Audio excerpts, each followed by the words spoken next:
Yes, we're back at this again. This is the Information Man. I hope you enjoyed the broadcast, the podcast, wherever you are in the world. I've got my man Lions Den live on air with me. And Lions Den is in the DC East Coast area. Brother, how do you feel this evening, this morning, this day, whatever time we're doing this podcast? Brother, how do you feel? Everything is everything. Let's get it on. Get it on. Now, the title of this is pretty much obvious, brother. We've been hearing in the news about the preachers that met with Donald Trump, or Chump as I like to call him. You have a lot of these preachers that have been capitulating to his administration. I remember when he ran for president, you had the 100 black preachers who came before him. And my question is, are they selling out? Are black preachers relevant to the black community? What is going on? What is happening? I'm going to bring up some statistics tonight about how these mega black churches are taking in the money, some things that will surprise some folks, maybe some information that will awaken the mind, you know, exactly. some way or another.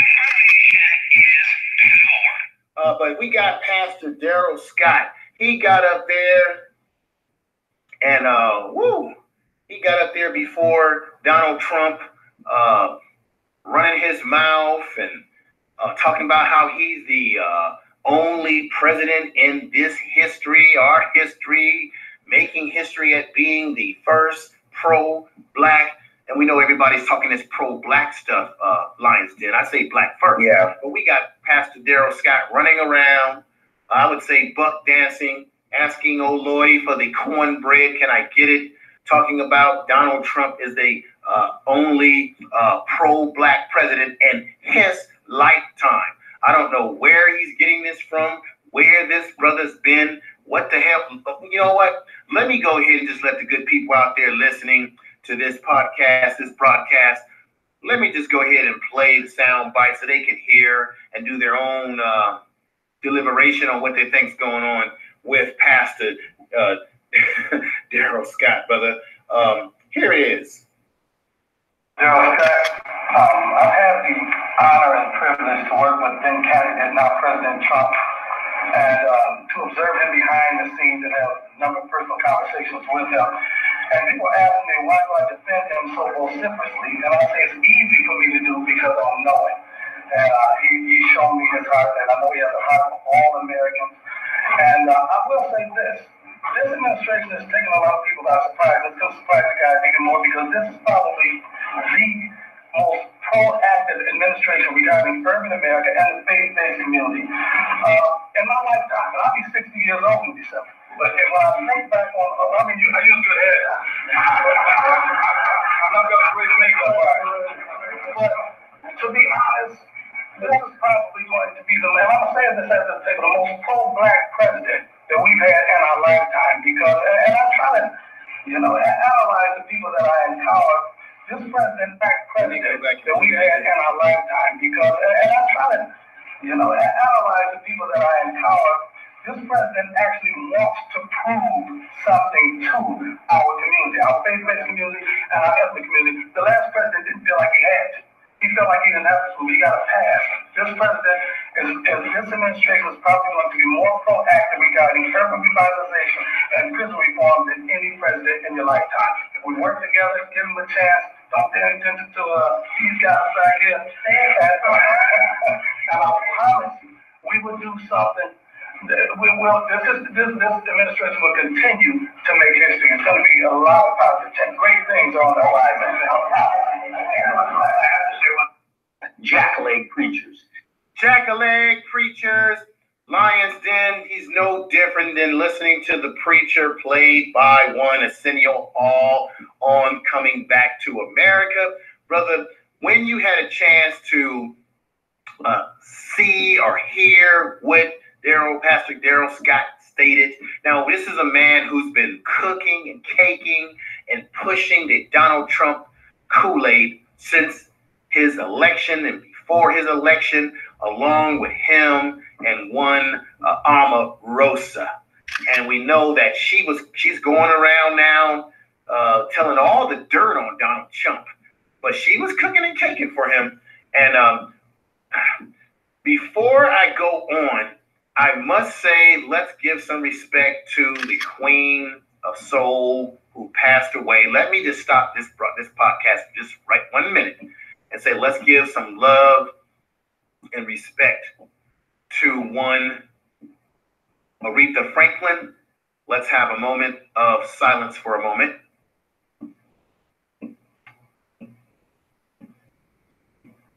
I hope that on her journey, that she will be as great as she was on earth, as she is out of the third dimension of being in the beyond.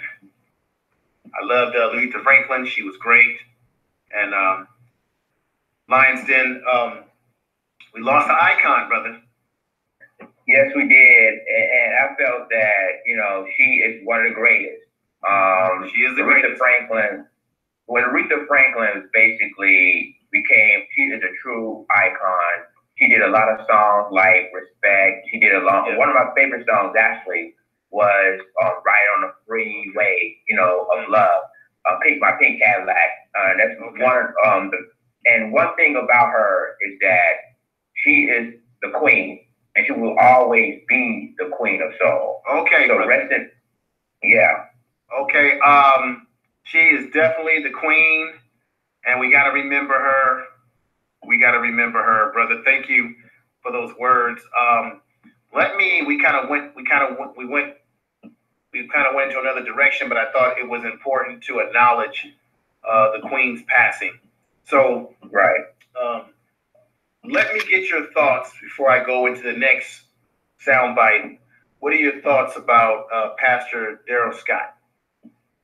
Well, Pastor Daryl Scott is a moron, one, because obviously you represent the church. You're a pastor of a church in the state of Ohio, and you coming out in support of Donald Trump, and it's like other black preachers.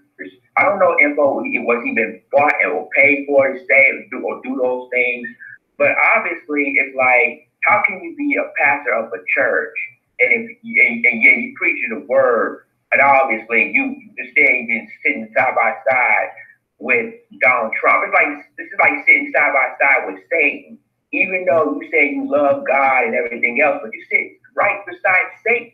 I just don't understand that info. But it's not just him, it's other preachers that was there in the White House who supporting Trump's ideology about what his plans are, and didn't realize he never liked black people. He never liked the black community. So he's been a sellout ever since. So, info, your thoughts? My thoughts are this. I'm going to play something for you that will definitely wake up your mind. And here it goes. It looks like someone was trying to Google hang out with me, or call me in the middle of our podcast. So I'm going to play this, try to see if I can let that person know that we're in the middle of being on live. This is Radio Live. But let me go ahead, brother, and play what I have here is a sound bite that will break down, and it will display every preacher that was in the chambers with Donald Trump. And you're going to listen to how they were cooking and caking and saying, "Oh, Lordy, give me the cornbread." They were talking about Donald Trump as if he had been as if the man could walk on water. I mean, as a preacher, you got to be on the right, you got to be on the side of God, right? You got to be on the side of what's right. There's nothing been right about Donald Trump. But listen to these folks. And here we go. With as thunder as we can give it. Here we go.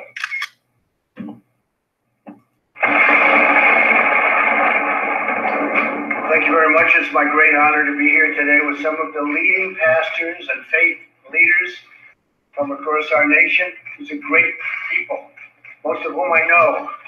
Mr. President, my name is Van Mooney from the Worship Center in Birmingham, Alabama. And I just want to continue to underscore what's already been said. Thank you for your heart for all people, but thank you for your leadership on this issue. Thank you for being compassionate and caring about all people. Great statement. Mr. President, Kyle Searcy, Montgomery, Alabama, also. I want to echo all that's been said. We're very grateful for your heart toward criminal justice reform, your heart toward the urban communities. It's very, very amazing. Montgomery, Alabama is a city that's known for unity and bringing people together, and so many things have come out of that city. It's just very encouraging that you have a heart to begin to bring people together, work across the aisle, and get things done. Many people on our team pray for you every single day. Thank you, Mr. President. I appreciate it. Mr. President, Pastor Julian Lowe from Oasis Church in Los Angeles, and I'm very grateful for this administration and for you personally. To be honest, this is probably going to be the most pro-black president that we've had in our lifetime. The last president didn't feel like he had to. He felt like he didn't have to. He got a pass. Mr. President, my name is Bishop Daryl Hines from Milwaukee, Wisconsin. I pastor the Christian Faith Fellowship Church of God in Christ, and I want to thank you for taking this time to invite us to the White House. Thank you, Mr. President. My name is Bill Owen, founder and president of the Coalition of African American Pastors. I'm honored to be here with you today. We've met several times, and we are with you 100%. Mr. President, I am certainly honored to be here with you. I'm Pastor Mike Freeman from Spirit of Faith Christian Center. You are invited any Sunday you would like to come to the judgment. I'll make a parking space open for you there so you can go at any opportunity to. Listen to this. Listen to this. Jack Leg preachers. He's telling President Trump, you're welcome to my church anytime, Lions Den. I'll leave a area for you to park your car. He's not driving a car. He would come in a limousine, buffoon. I mean, listen to how he's kissing up to him. Oh, I'll leave the car. We'll leave the front door open for you. Long as you bring the buttermilk biscuits, master. I mean, this is, are they selling out, Lions Den? Let me finish this audio, and I'm going to come back. I'm going to come to you, brother. Okay. It is so wonderful. I'm elated to know, first of all, you're a man of your word. This country is in great hands. Mr. President, I'm Bishop Dale Bronner from Atlanta, the senior pastor. He says that this country is in great hands. What do you think, Lionston? I felt that. I mean, I feel sick to my stomach because I feel like hearing the preacher in the pulpit telling their members, "Oh, that God is good all the time," and then all of a sudden you're sitting right next to the state. It's funny, info, that you know what? This is why I said that we have to watch what church we're going to now. Is because you see pastors up in the pulpit supposed to be speaking to the word of God, but yet going to the White House meeting Donald Trump, who never liked black people, who never get involved in the black community, never speak to the black community, and yet you want to fall for his line. And I'm just basically seeing, and I know there's some black preachers that are Republicans. I understand that, but why would you want to kiss Donald Trump behind? Why? Because you want him to help the church, your church, or help your community. It doesn't work like that. And obviously, preachers. And what the church is trying to do, I mean, the church, their responsibility is help the community. And obviously, I know their members are going to shake their heads right now and say, "Oh my goodness, what is going on with my pastor who's meeting with Donald Trump that never liked the black people in the first place?" It doesn't make sense, Info. Okay. Let me move on. Let me go on with the rest of the audio because he's going around the round table. Each one of these preachers, I know folks have probably had a chance to hear or see some of this, but we're analyzing this, folks, because the question once again on the table is, are preachers 99.9% selling us out? They're supposed to be the shepherds that are supposed to lead their sheep or lead their flock. Preachers are supposed to lead in the eyes of righteousness. They're supposed to lead their congregation in the right direction. There's nothing in Donald Trump's history that shows that he has been in the right direction. Let me move on with this piece here. Founder of Word of Faith Family Worship Cathedral. Well, thank you so much for your boldness and your courage to make great things happen, and you're making them happen. Thank you. Bishop Harry. Wait a minute. What is he making happen?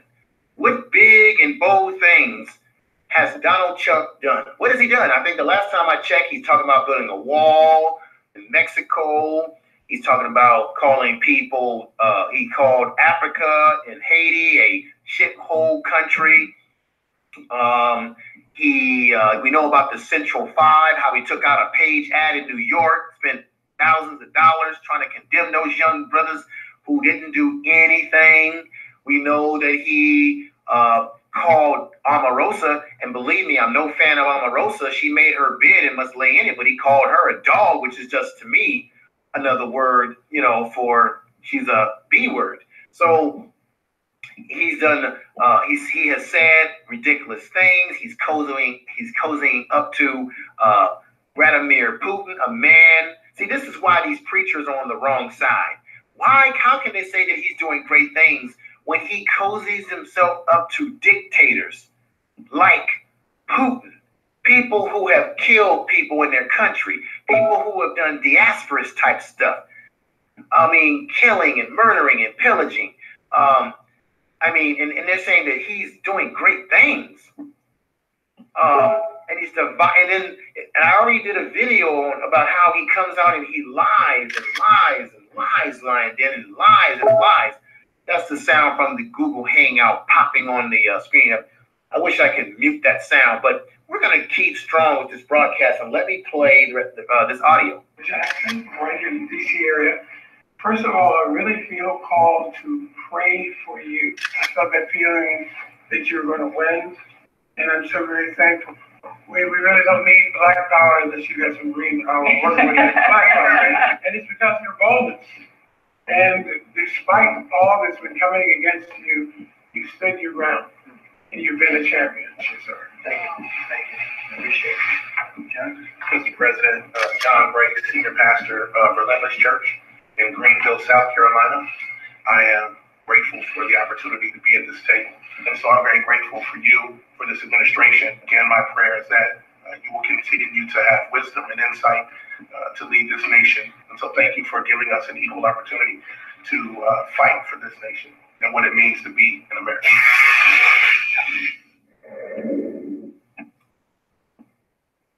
So there you have it, brother. That's that audio.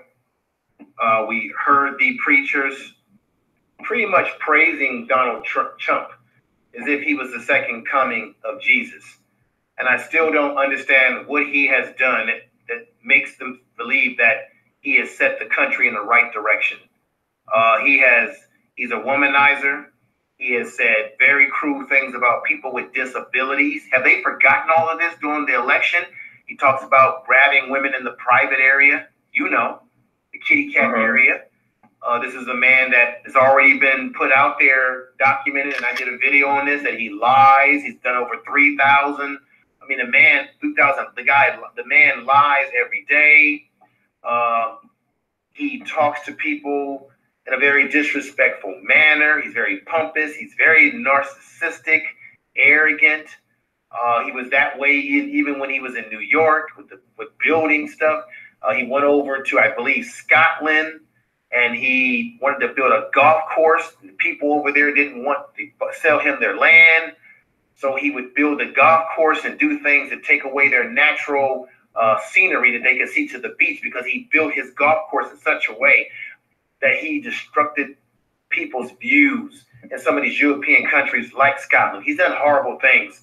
And these preachers are sitting up here praising this man as if he's been doing, as if he's the man of the year.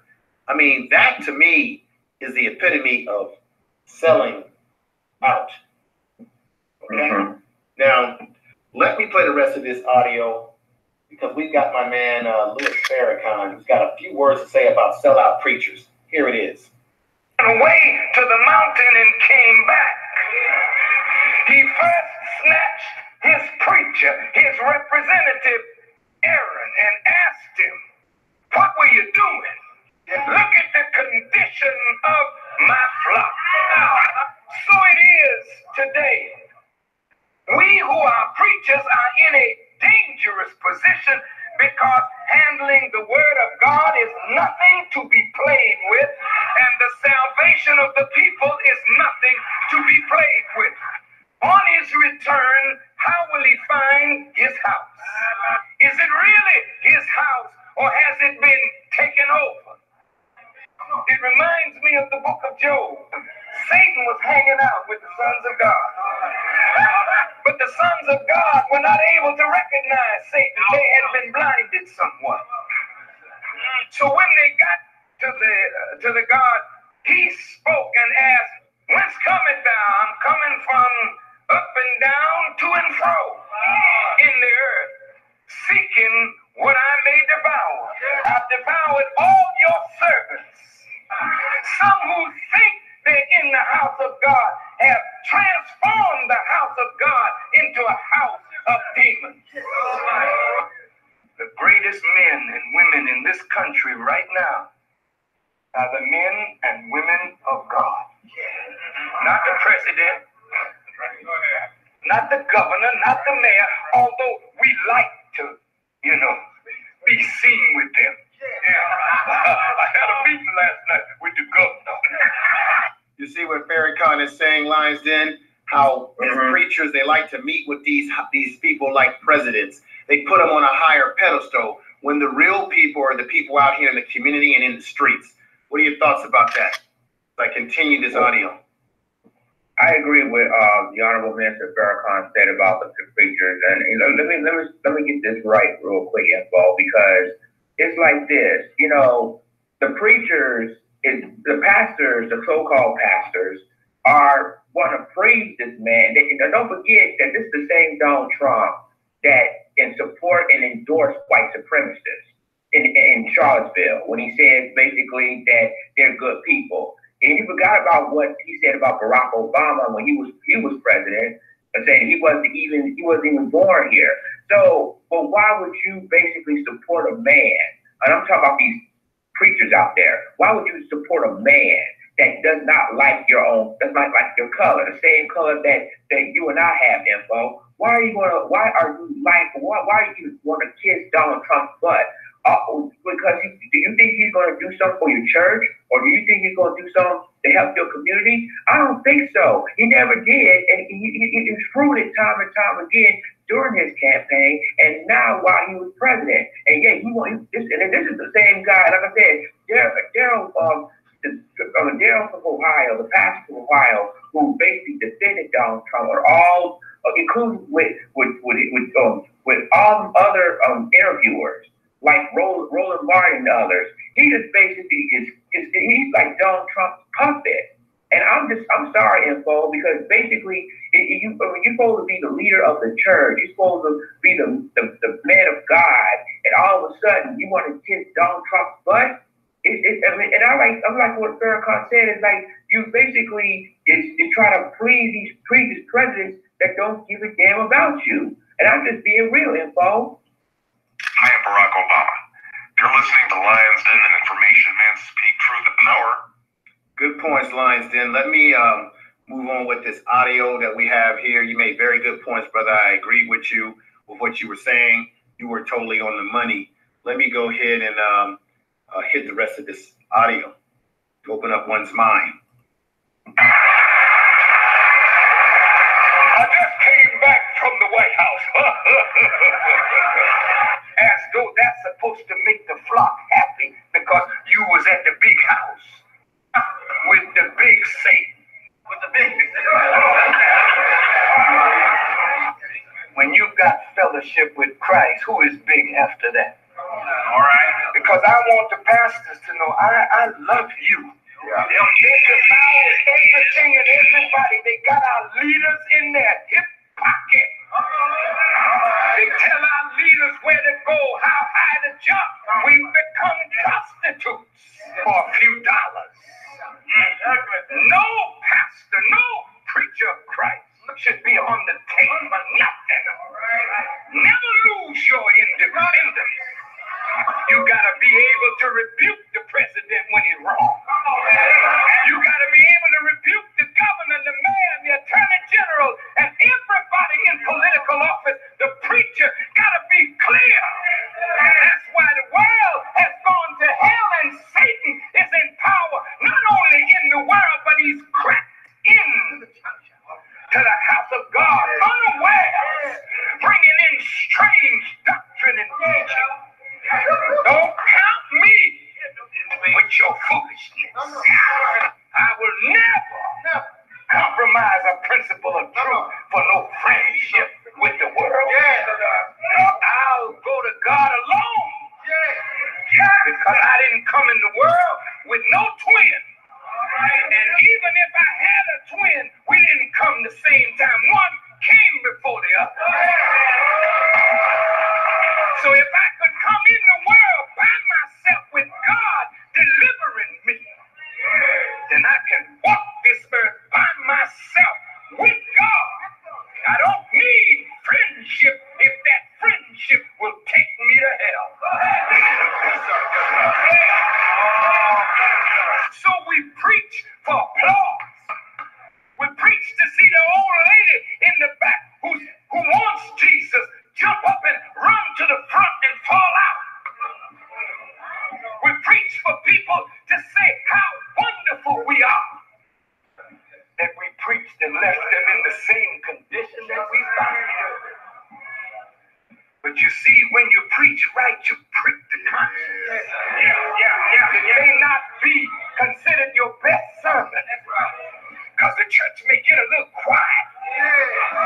You see, because I'm touching something in you today that needed to be touched, and I'm making you reflect on yourself and reflect on how, when he comes, how he's going to find you, how he's going to find me, how he's going to find us. So preacher, purify the heart and let the word of life come through. Help me.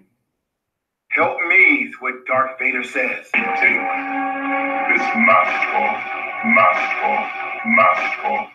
Help me take this mask off. Lions Den, these preachers, these jackleg preachers, need to take their mask off. They're masquerading as preachers. They're masquerading as being for the community. And Farrakhan put it on the money exactly where it had to be. that a lot of them are caught up in the fame. A lot of them are caught up in how they look. They're caught up in how much money their church is taking in. They're caught up in how the women look in the church, just like Farrakhan was saying. They're caught up in all this sort of stuff, this superficial type stuff.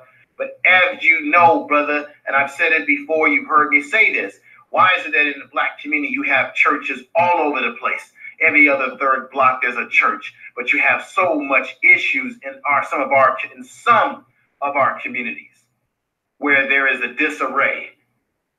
And if the preacher is truly leading the flock, why is some of our communities, and I say some again, in disarray? Some would say it's because the communities are being run by women. There's not enough men in the community. Some would say it's the Pookie and Ray Ray theory. But you got we forget to add another one to the equation, which is the black preacher who will pimp you for your money, like these mega preachers who preach this prosperity gospel. They're running around with cars and fancy coats and rings, where the rest of the people in their congregation are struggling, and they're enriching themselves off of religion, which is, I think, is almost worse than a man who pimps a woman on the street, because they're pimping you on a spiritual level. And I say a spiritual level, brother. Let me go ahead and go to a commercial for just a quick moment. We'll be back in 44 seconds. And I'll come back to my man Lion's Den and how he feels about what the preacher means to the black community. Now, there are some preachers out there that are dynamic. I like my man Thaddeus in Memphis. That's a brother that tells it like it is. He's a preacher. And then we got my man Gino Jennings. I'm going to play some sound bites from Gino Jennings. The brother is the real deal. This is what preachers need to really be about. So let me take this 44-second break for all the listening family out there. If you're out there in YouTube, thank you for blessing us with your presence and listening to this podcast. If you're out there in speaker.com and listening, thank you for blessing us with your presence and listening. And those of you listening throughout the world, nationally, internationally, thank you for listening to this broadcast, podcast, whatever we're calling it, this evening, this morning, this day, wherever we are in the time zone. So let me play. Here we go with the 44-second commercial here. You know, I come here to preach to you today.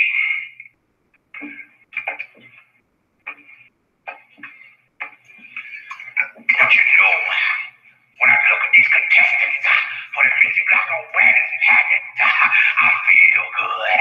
I feel good because I know there's a God somewhere. There's a God somewhere. Turn around, ladies, for me, please. You know there's a God who sits on high and looks down low. Man cannot make it like this. Mary Flint, Hugh Hefner, they can take the picture, but they can't make it. Only God above, the Hugh Hefner on high, can make it for you. Okay, we're back, folks. That's a rendition from Coming to America with one Arsenio Hall playing a preacher. And in that scene, if you remember, he was so busy checking out the women. He got very excited about the women. And I would say we have a lot of preachers who were just like Arsenio Hall in his depiction in Coming to America. One other issue I want to bring to your attention, and everyone out there listening, Lion's Den, is the kind of money that these churches take in. Now, I'm going to go into the statistics that run all the way back to the 80s that come up to today. I'm going to go into some other areas. Now, listen to this. Black churches have collected $420 billion. I'm going to say it again over the time. I'm going to read this. Now, here it goes. Collecting. Black churches have collected more than $420 billion in donations since 1980. Okay? With the Senate investigation there was a Senate investigation some years ago that was investigating the finances of several mega churches, okay?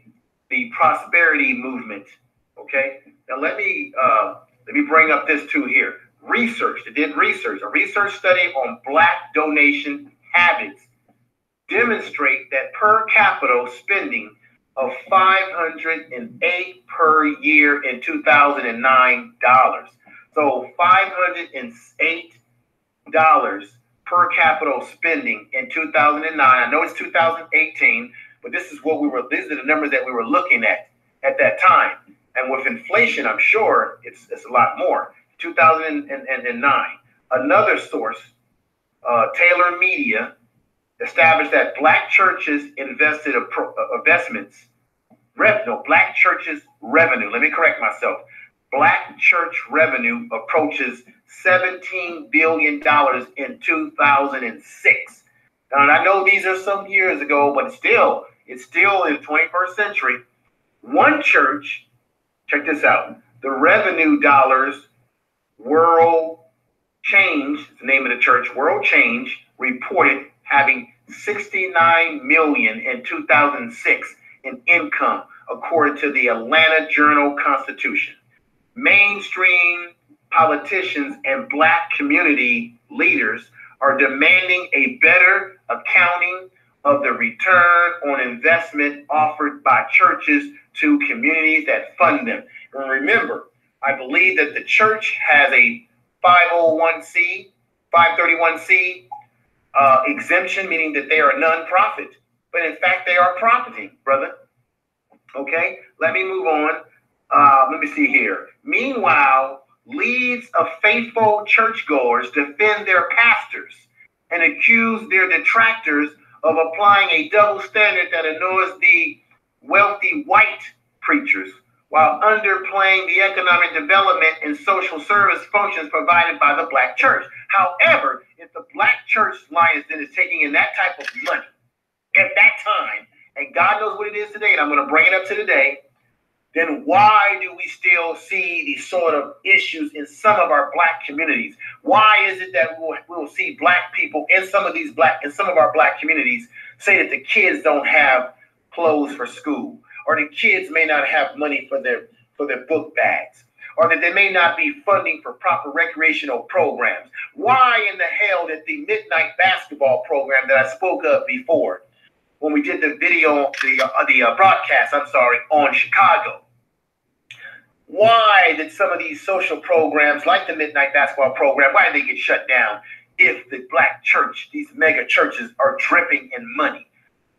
They're not spending the money on the Black community. One can make an inference that that may not be really happening. When you've got people like Eddie Gray.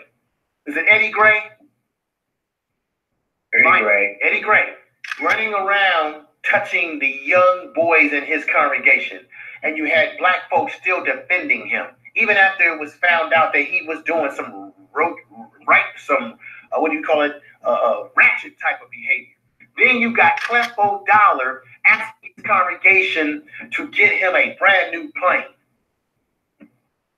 While Black people, all this money they're taking in, where is the homes being built? Where are the schools being built? Where are the schools?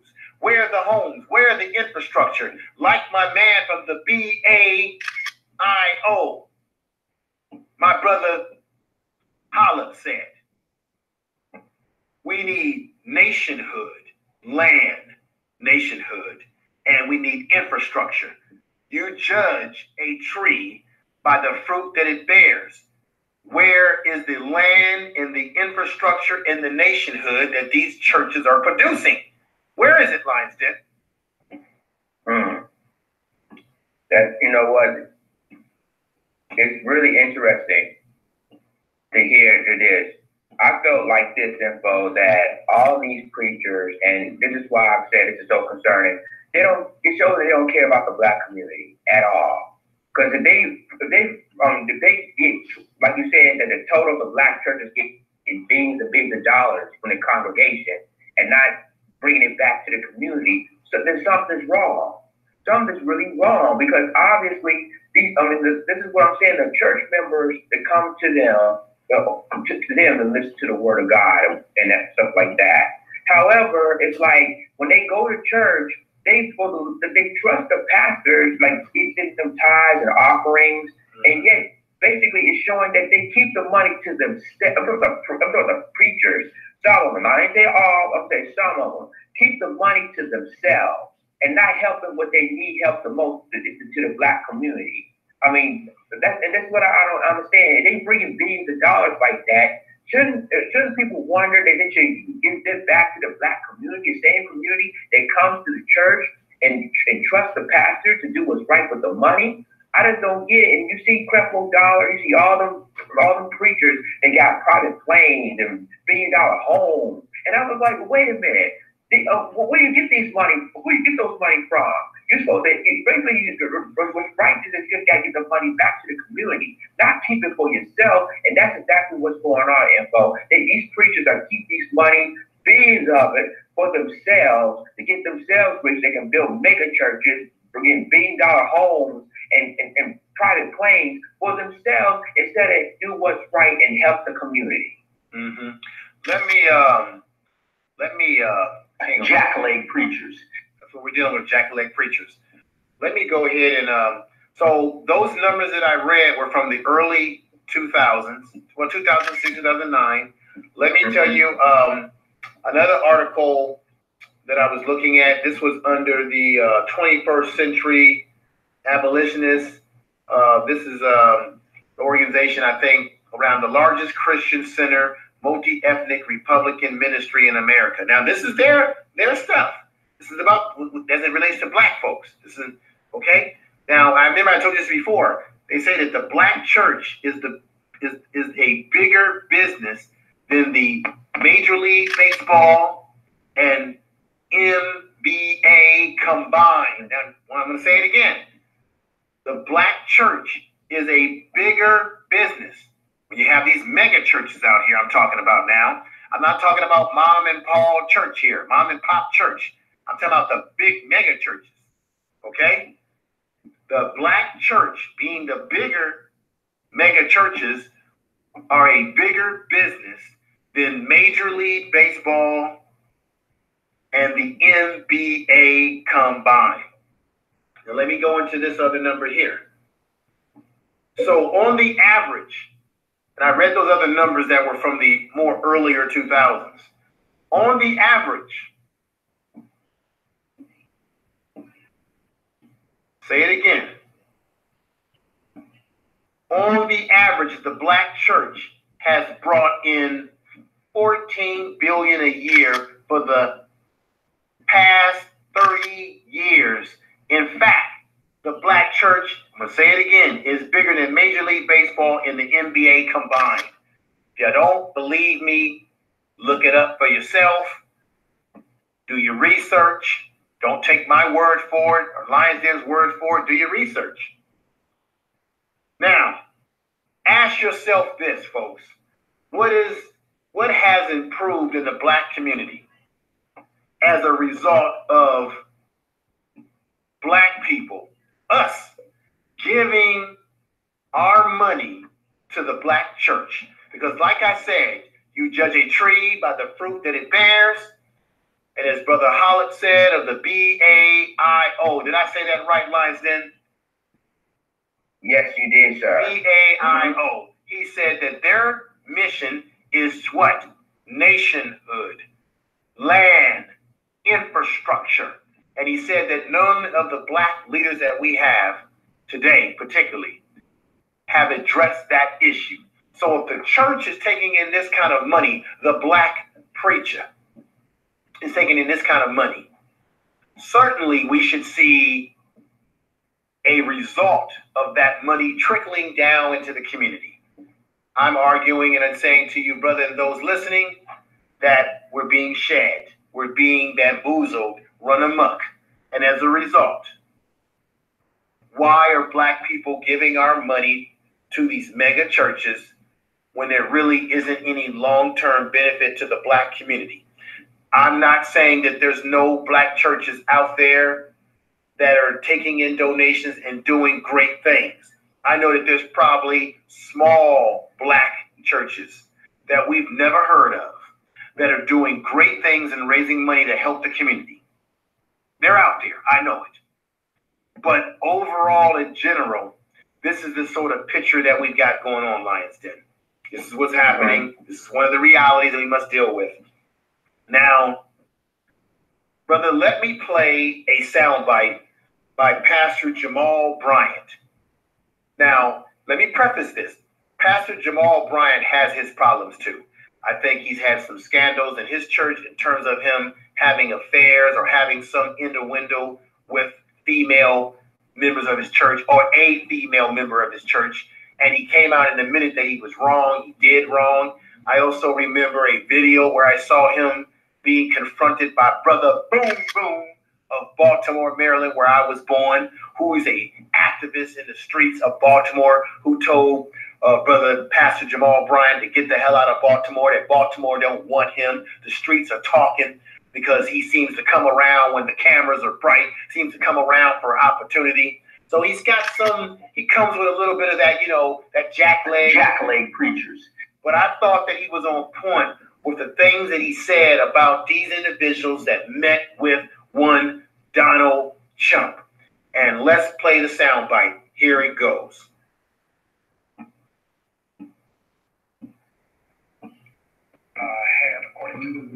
White House press office had a meeting with religious, influential urban leaders. Urban is now the code word for black. Influential, urban, religious leaders. He said that all of the people that were there today were there at the invitation, the gathering, and the call of Paula White. Paula White was the one who assembled the meeting. Stick a pin in it. I'm coming back to it. All right. So a couple things. Now, Paul, that's Brother John Gray. Is that John Gray he's talking about, Lions Den? Yes. Mm-hmm. Now, John Gray, he knew that he was not well respected or well received for meeting with Donald Trump. And he made a video where he started getting into this talk about, you may not agree with people, but the Lord wants you to give people a chance and love people, all this stuff that rocks you to sleep. We've heard it before, rocking you to sleep with all this. We gotta love. No, if you look at the Bible and the things in the story in the Bible, God is a revengeful God. God has struck people down for doing stuff. God discriminates for the best. God is not just loving everybody. But look at the Bible. If you look at the Bible for what the Bible talks about Solomon and Gomorrah being brought down because of all the unnatural things that they were doing in that society. You have the Tower of Babel, when they brought the tower down, when King Solomon, they were trying to build a tower up to the heavens, and he brought it down and made everybody speak in different languages. I mean, God is a vengeful God, and God doesn't just love everybody. That's why when you hear these preachers pushing that doctrine about loving everybody, well, if you look at the Bible, God didn't love everybody, Lions Den. Am I wrong or am I right? Well, let me tell you, in the book of the Bible, God does look at one, but one thing God don't like is being, I'm just saying, in instance, God do not like seeing people being fake. Well, but the Bible is laden about how God put a punishment on people. For example, right? If the story of Moses, how he kept going to Pharaoh and warning Pharaoh, and then according to the Bible, it said that he made the water into blood. He brought plagues and all kind of stuff. That's because God is not just loving. If you're not doing things, if you're not doing things righteously, God is going to put a chastisement on them. Now I'm just simply saying the Bible has many stories in which God punished people. You hear preachers talking about it all the time. Let me go into this audio with Brother Pastor Jamal Bryant. Things that I want to say. I can't tell y'all how heavy my heart is right now. The Bible says, if you have aught with your brother, then go to them. I have come to you live from Greenville, South Carolina.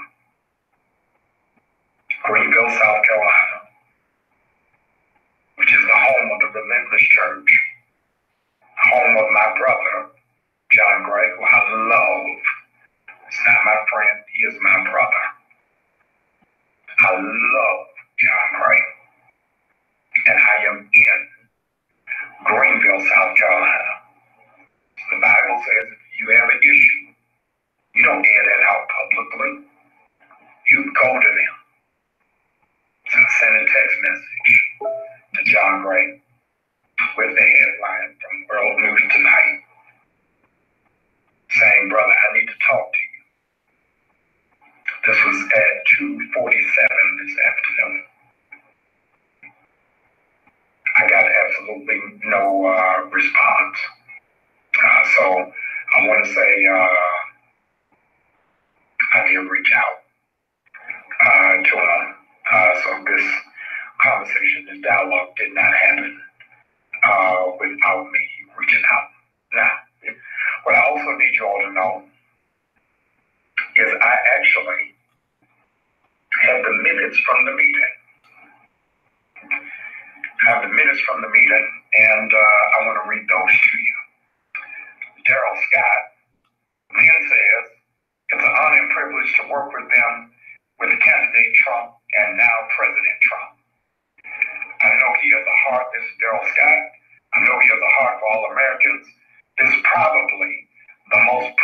Let me give a shout out to Miss Maycomb. She's in the speaker chat room. She's listening to the broadcast. Welcome.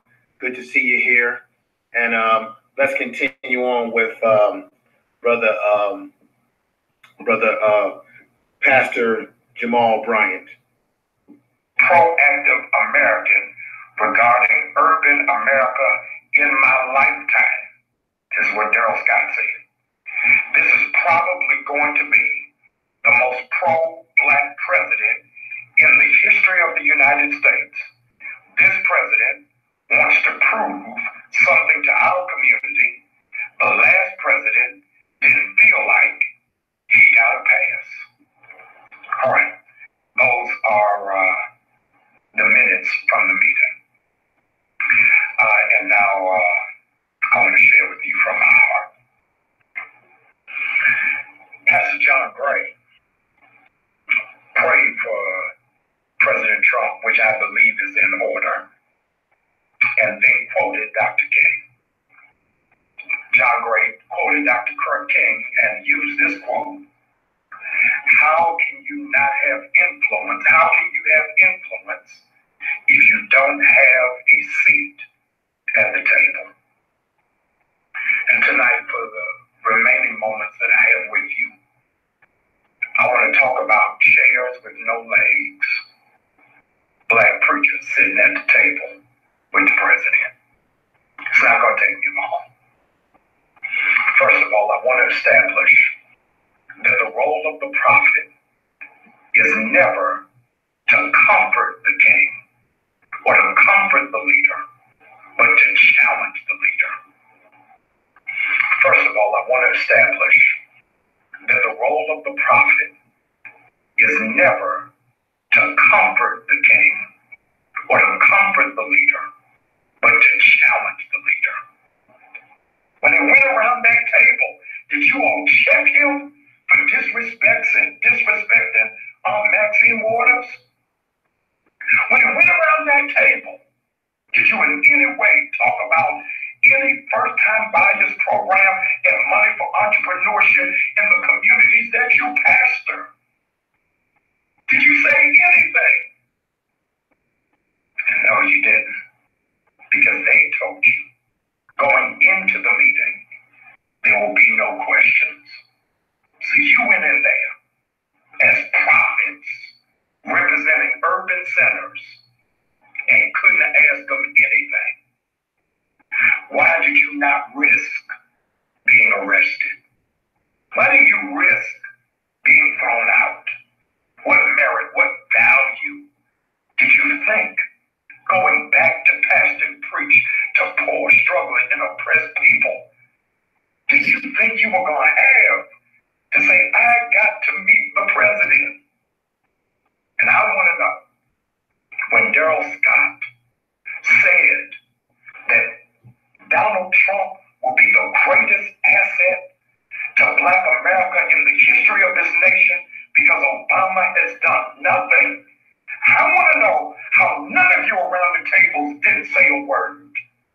None of you corrected him. None of you challenged him. None of you said he was out of order. Can you imagine that he being around the table of rabbis and their most lauded and celebrated Jewish man be vilified by another Jew, that the Jews at the table wouldn't have stood up?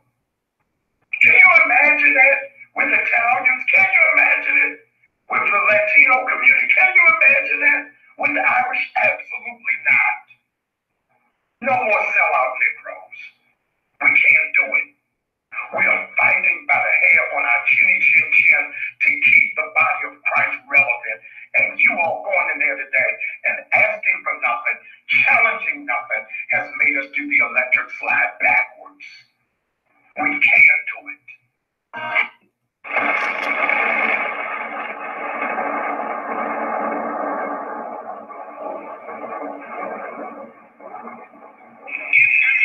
Jackal's creatures. The black man serves the white man. Why does everything the black man do benefit the white man? Why does the black man say freedom is doing what I want to do? And why is it that everything he wants to do enriches the European? That's right, Lions Den.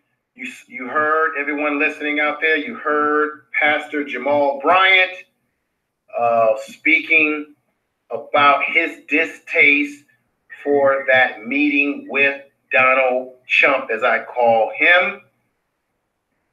I'm going to play an audio related to Al Ram Sharpton confronting Pastor Scott.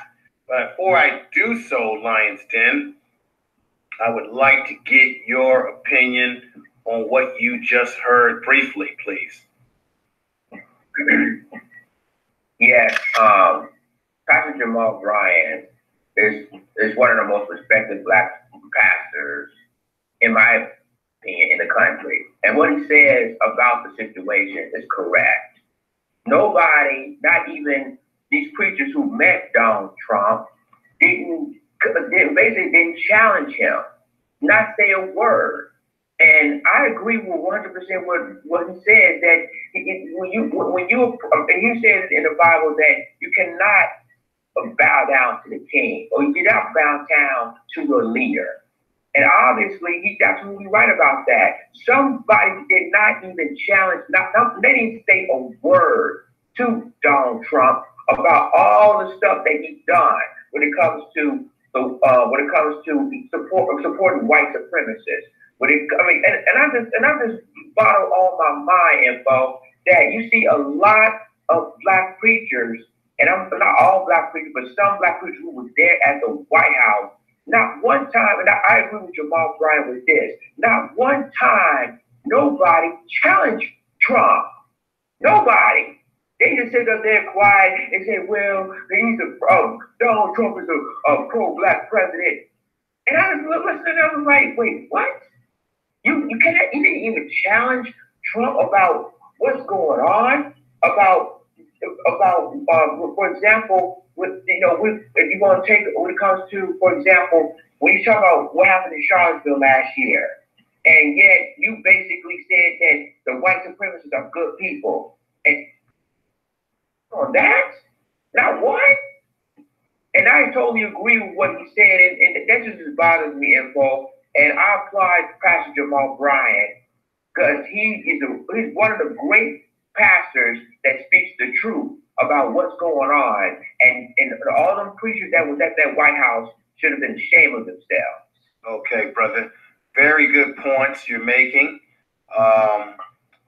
This is, like I said, once again, our 99.9% of these pastors, are they sellouts? We know historically that when they introduced religion to black people, it was during slavery time. when they introduced Christianity to black people in this part of the world, it was through slavery, in which they used the indoctrination of the Bible to teach black people that it was meant for us to be slaves here on earth. And they would use the preacher to push that narrative on us. And one of the reasons why we have Sundays, because that was the day they gave slaves time off from working in the fields from sun up to sundown. And of course, we know to me, probably the greatest preacher to ever live was one Nat Turner, who realized very quickly that the doctrine that he was teaching was a doctrine of enslavement, and he led a rebellion in the South against slavers. Okay?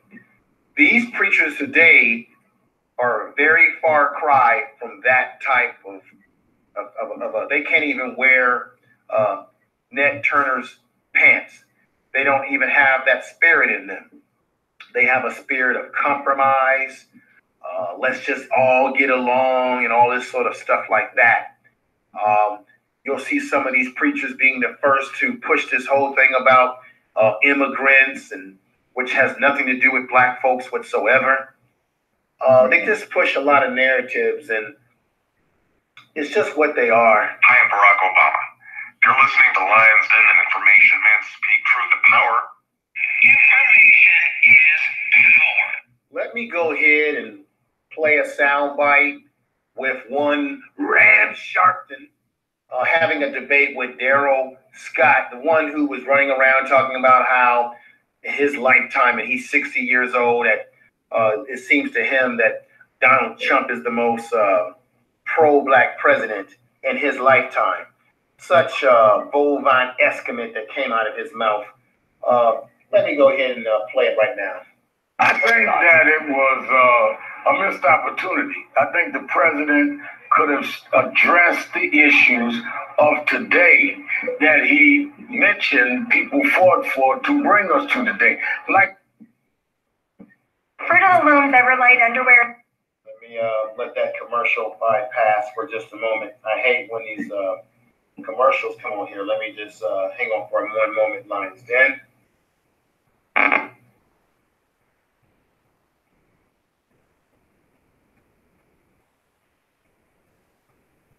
So Lions Den, let me just say here, brother, that I'm letting this commercial go by on this video that I'm playing.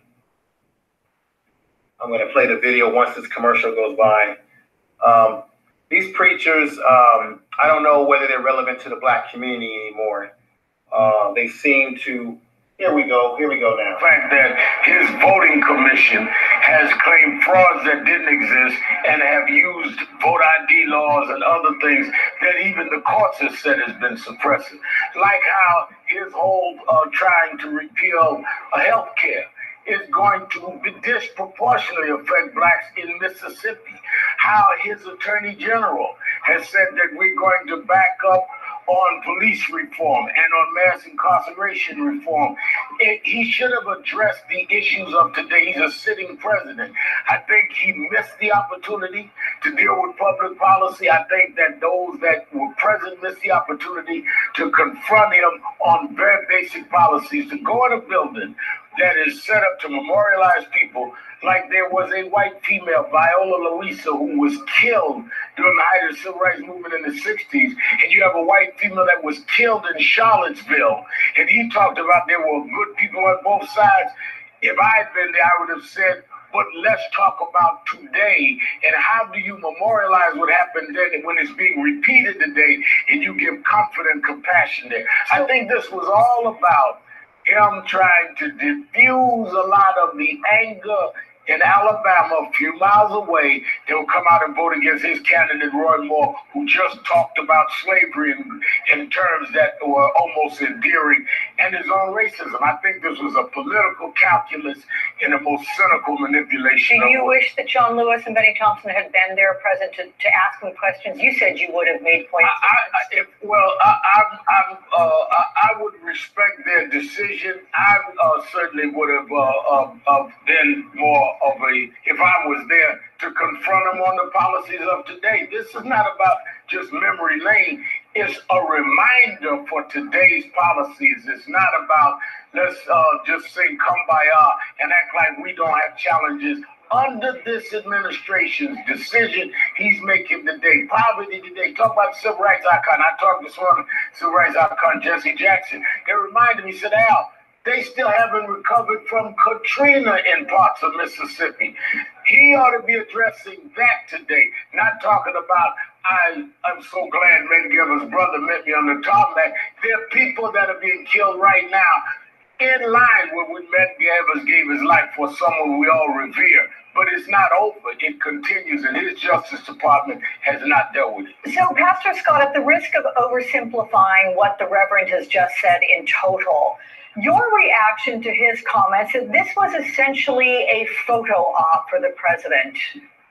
Whose reaction was that? That wasn't my reaction at all. No, I did not say it was your reaction, sir. I said, oh, no. Did you just hear Reverend Sharpton and what he was saying?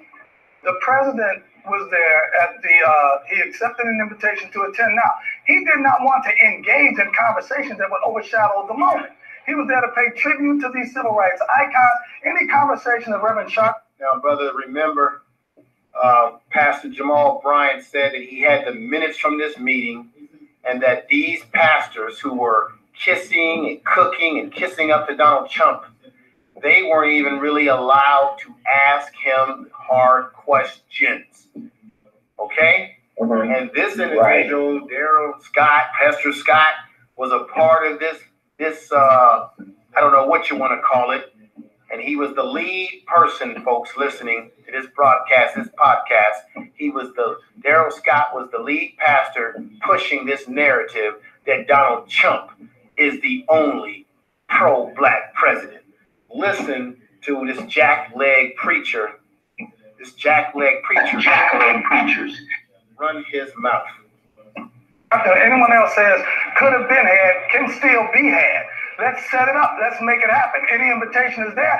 If the president today invited the civil rights activists to come to the White House and have this conversation, they will unilaterally decline the same way the Congressional Black Caucus declines to meet with him. So let's not get it twisted here and act like they're trying to have this dialogue.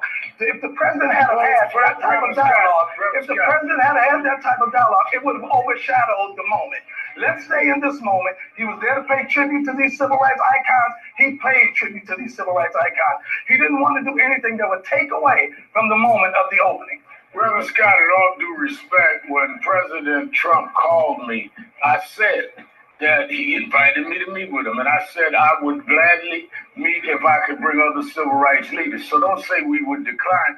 He has declined. When is the meeting? When is the meeting going to happen? I didn't interrupt. That's up to the president. I still say, if he will meet with leaders of civil rights organizations, not just me in a photo op, we would do that. And I think the Congressional Black Caucus... You can't just call it a photo op, Reverend Sharpton, with all due respect to you. I did not interrupt. What I'm saying is... Actually, you did. That's how you got in.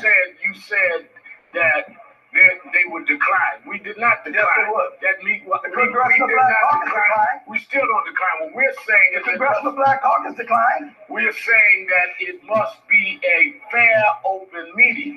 Today, though, he had an opportunity to state policies that this was neither the time nor place was done in the civil rights movement, which is what the president did when they opened the National African American Civil Rights. Now, this is the hypocrisy of these jackleg preachers. Okay, this is the jackleg preachers. This is the hypocrisy. He says to Al Rev Sharpton that it was neither the time or the place. What do you mean it was neither the time or the place? You got all these so-called religious leaders all in one room, confessing to be the leaders of the black community, of their various areas and locations and locale. This was the best time to talk to this individual who calls himself Trump, to talk to him and to confront him about some issues that are concerning the black community. They just went up there and had a damn tea party with this man. They just had a smile in, a joy fest with him. So Pastor Daryl Scott is a complete hypocrite, either the time or the place. If that wasn't the time and the place, then when the hell is the time and the place when you got the so-called President Trump right there in the room with you? What the hell was going on there? you heard Pastor Jamal Bryan said he had the minutes to the meeting, and these preachers were told already by the Trump administration, you can't ask any questions. They should have all walked out of the room the minute that was put on the table. Let me move on with this audio. I'll come right back to you, brother. Play for it in Washington, which is what people do at opening of civil rights museums. It is what George Bush did when they was at the Selma Mott. Neither is time or place. Pastor Scott, they holler, yell, and all that because they can't deal with the policy. Pastor Scott, let me ask you then, sir. When is the time and the place to open up this dialogue? Please just finish my question.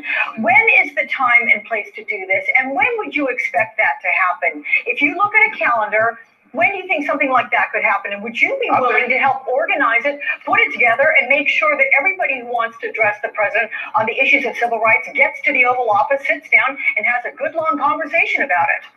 Yes, I can make it happen. I want to make it happen. I think Black History Month would be a great time to do it as well. So that's February. Okay, check this out, Lions Den. This is why these preachers are not relevant to the Black community. She asked him a straight up question. Would you be willing? He says yes. I think it'll be great. Well, if you thought it was going to be great and you got Donald Trump's ear and he was the one that was running around promoting Donald Trump during the election, then I would have to say, Negro, what have you been doing? Why haven't you set it up? And then he wants to say, let's wait till February, the shortest month of the year, that they give us Black History Month. Now, wait a minute. Last time I checked, Lions Den, what month are we in right now? We're in August. All right, we're in August. Let me check something real quick. Check this out. This was published in December 11th, 2017. This was published, what you're just listening to. Pastor Daryl Scott has not led any. See, this is how we know he's a sellout. He said December 17th, when this video that I'm playing the audio of was published, he said he was willing to do it in February. He was willing to take lead in trying to have a meeting with Donald Trump to address the issues. And sirree, say you all, has Pastor Daryl Scott had any meeting to address real black issues? Now, we know that they met with him recently with John Gray, who has got that reality show, to address the issue around black people and incarceration. That's been an ongoing issue for years. Many people have addressed that issue and tried to get that issue dealt with, whether it be Reverend Jesse Jackson, even Al Sharpton has talked about it. So there's so many other issues that black people need to deal with. Incarceration is one of them, I agree. But at the end of the day, Pastor Daryl Scott has not called for a comprehensive meeting of black pastors with Donald Trump, okay? A comprehensive meeting. You heard the audio that I played. Everybody out there heard that audio that I played where you had a love fest. You had one preacher in there talking about, I would love to have a car room for you where you can park your car anytime you come. Do I have to go back to that video and show how ridiculous it was? Wait a minute, brother. Wait a minute. Let me bring it back to that video. Here we go. I'm going to play this again for everyone to hear how he was cooking and caking and buck dancing for one Donald Trump. Okay? Where is the real discussion for black issues while they're cooking and caking for him? Listen to this again.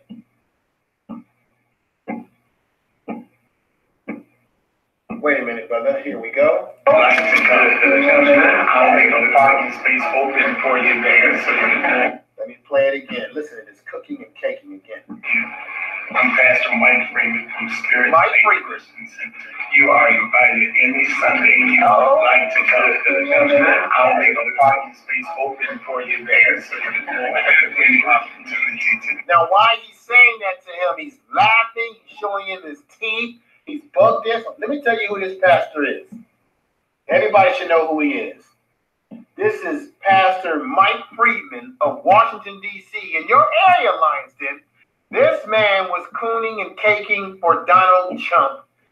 Listen to him again. Freeman from Spirit of Faith Christian Center. You are invited any Sunday you would like to come to the judgment. I'll leave a parking space open for you there. I'll leave a parking space open for you there, President, so that you can park anytime you like. And while he's saying this, the other preachers in the room, I'm painting this picture of you. As my man Joe Madison says, radio is theater of the mind.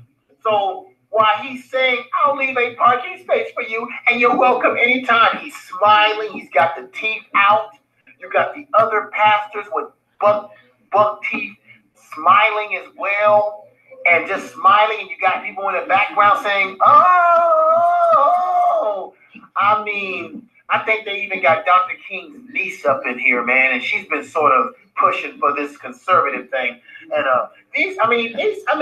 man, I tell you, man, I just tell you, Lionsden, I'm going to end it right. I'm going to end that right there because I'm saving my best sound bite for last. And that's Brother Gino, this Brother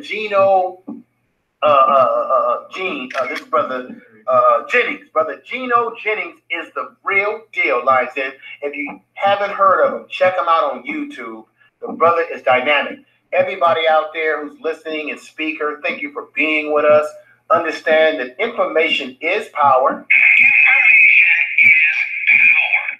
Very much power. Understand it, realize it, put it in your brain that information is power. Okay? And we got a lot of these jack-o'-leg preachers out here. Jack-o'-leg preachers. And we gotta watch out for it. Lionsden, before I go into our last audio in this podcast, all that you've heard with Al Sharpton getting into his debate with Pastor Darrell Scott, who said all this stuff about how he was going to lead something last year. The brother hasn't done anything of any substance to date. So he's a liar. What are your thoughts as I get ready to go into our last audio that will put a crescendo on this podcast? Give it to me, brother. Well, you know, it's sad to hear, this preacher or Jacqueline preacher. That's right. Speaking about Al Sharpton. Mm-hmm. Obviously, we have basically seen the sadness of the black church, the failure of the black church. I'm gonna be honest with you. I'm gonna keep it real because when you talk about Michael Freeman info. And I did some research on him. And basically, Michael Freeman is not even from D.C. He's from Prince George's County, which is like where I live at, where it's like some parts of where I live at. It's Prince George's County, like a big county, which like 10 miles outside of D.C. Yes. But see, with Pastor Mike Freeman, I just looked at him, and I know who he is now. This guy's he reminds me of Gerald Scott anyway. He's like a twin image of Gerald Scott because he's been preaching what Gerald Scott preaches. He's a Republican, and I'm gonna keep it real because I already know who he is. He's a Republican. He basically he's a Donald Trump supporter to his heart. And that's the reason why he said what he said at the White House. We said, I will welcome you with open arms, and I'll give you a parking space for you. Yeah, basically you sell your own people out. You basically sell your own members out. Because the members basically gave this man money, and yeah, you just pleasing Donald Trump? Really? And so with this guy with Al Sharpton, this guy is a true sellout. Everybody knows that. Every time we saw him on TV, whether it's on MSNBC or CNN, he's defending Trump to his heart, which means that he is a Trump supporter to his heart. You can't change his mind, no matter how much you're telling him that Trump is no good, and Trump is evil, and Trump do not like black people. He didn't care. All he cared is basically, what would you do for me? And that's what I think what he's trying to say is Donald Trump wants Donald Trump to do something for him and his congregation and his church. But I'm gonna tell you something. You and I both know, info. Donald Trump ain't gonna do a damn thing for the black community. He don't even like the black community. He don't even like black people, period. And to sit here with Daryl Scott and Michael Freeman now has the audacity to try to preach one thing and say, oh Lord, thank you Jesus, oh God is gonna preach, and then turn around and sell your members, sell your members under the bus by meeting Donald Trump, the same person that says white supremacy is good people, the same person that says you want to build a wall to keep immigrants coming in and out, the same person that says, and guess what? Including Barack Obama are not even born here. This is what I'm saying, info, that these preachers to me are jacked up preachers that they should have been ashamed of themselves, and I don't even know why they even become pastors. To me, this is really a comical and an embarrassment to not just in the black church, but in the black community that you're supposed to be representing. This is a complete embarrassment, info. Mm-hmm. Yeah, it's an embarrassment. Let me go ahead and play a little audio from, there's a preacher who was at odds with Pastor Jamal Bryant for coming out with his live stream and his rebuttal to what, he's doing a rebuttal to Pastor Bryant. Let me play this, play a little bit of this, open up one's mind, and here we go. The African-American pastors who met with President Trump Wednesday are facing backlash even by fellow believers. They're being criticized for meeting with the president, who some say is a racist and has policies that aren't in favor of minorities in America. However, others say he's one of the most pro-black presidents in history, even more so than former President Obama. Bishop Harry Jackson was among those who attended the White House meeting and joins us now to discuss this fallout. Bishop, thank you, first of all, for your time. Thank you, Charlene. Great to be with you again. Okay, so first of all, Bishop, you were there in the meeting with President Trump on yesterday. You know, what was talked about? What was accomplished? Well, what we talked about was his urban agenda, which would include criminal justice reform and reentry for people. He talked about the fact that he has commitments for 4 million new jobs to come to urban centers, and that there's been movement on the First Step Act, which is a reentry act. Let me stop it right there. You should always beware when politicians or crooks like Donald Trump says he's going to bring jobs. This is the reason why. What type of jobs? Are they livable wage jobs? Are these technical jobs? Are they computer jobs? Are they jobs that will give you a living wage? If they're just going to be some fast food joint or some type of job that's just serving you minimum wage type fees, then who cares about him bringing these jobs? We need, in the community, we need jobs, Lions Den, that can allow people to live on. So that's why you always have to beware when politicians, Republicans, Democrats, or anyone says they're bringing jobs and they don't give you the details, because you know the devil is always in the details. They don't give you the details as to how they're going to go about executing the jobs. And by the way, they don't tell you, are these living wage type jobs? They could be jobs, could be anyway. It could be freaking jobs for janitors. It could be jobs for, you know, picking up garbage for like $7 an hour. What types of jobs? Okay, and you get Negro preachers like this who will stand behind this and don't have any real substance. Let me play just a little bit of this before we go into Congress has passed and that he's in full support of.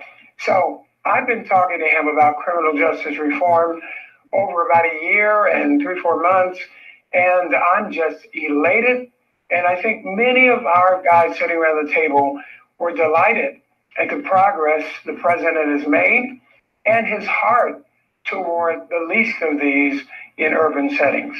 And Pastor Jamal, I must say that this is bull von Escament.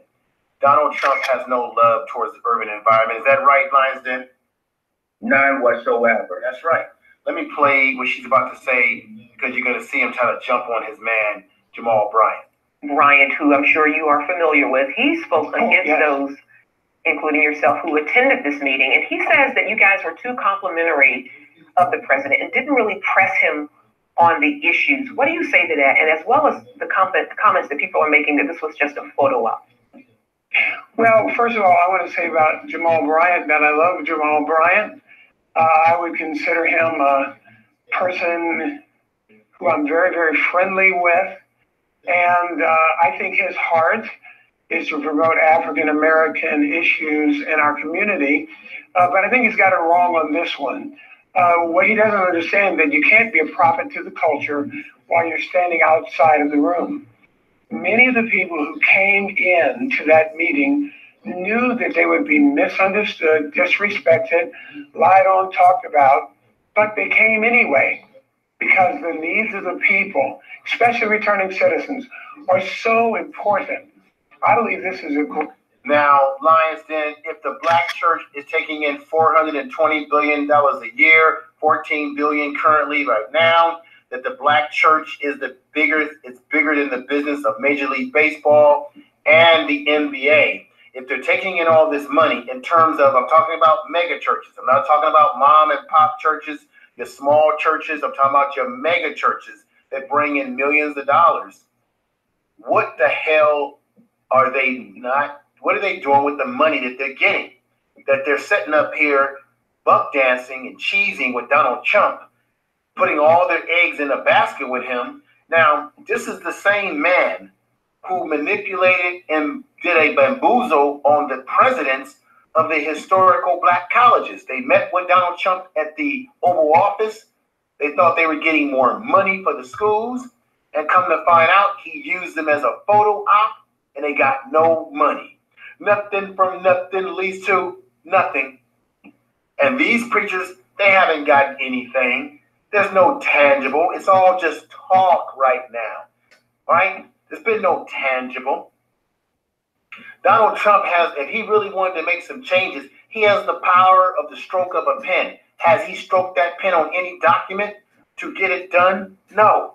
So with that said, brother, I would have to say phooey on what these preachers are talking about. Phooey, phooey, phooey. Let me go ahead and get into the next ending. I'm going to go into the, this is going to be the ending audio for the evening. Lions Den, it's been great having you on this podcast, brother.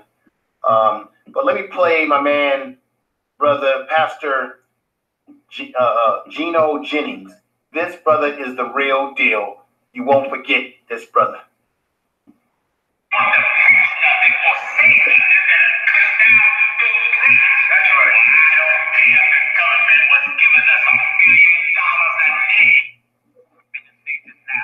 They don't want me to preach against homosexuality. Yeah. Let me play this again. To preach nothing or say nothing that'll cut down those grants. That's right. Well, I don't care if the government was giving us $1 billion a day in the stations now. They don't want me to preach against homosexuality. Yeah. Amen. They're telling me the station now don't want me to preach against homosexuality. I was in England 2 weeks ago, and even over there now, they passing law.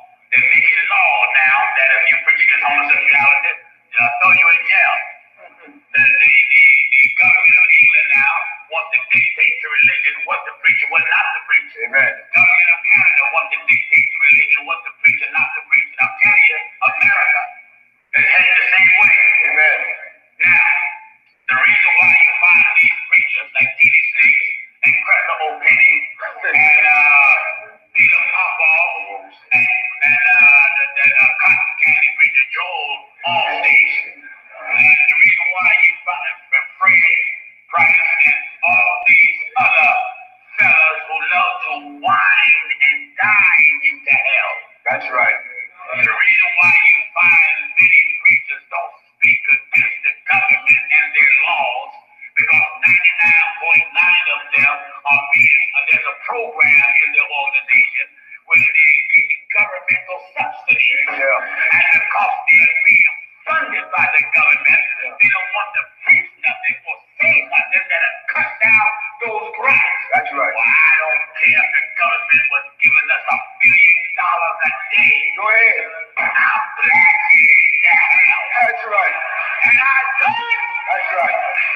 everlasting word. That's right.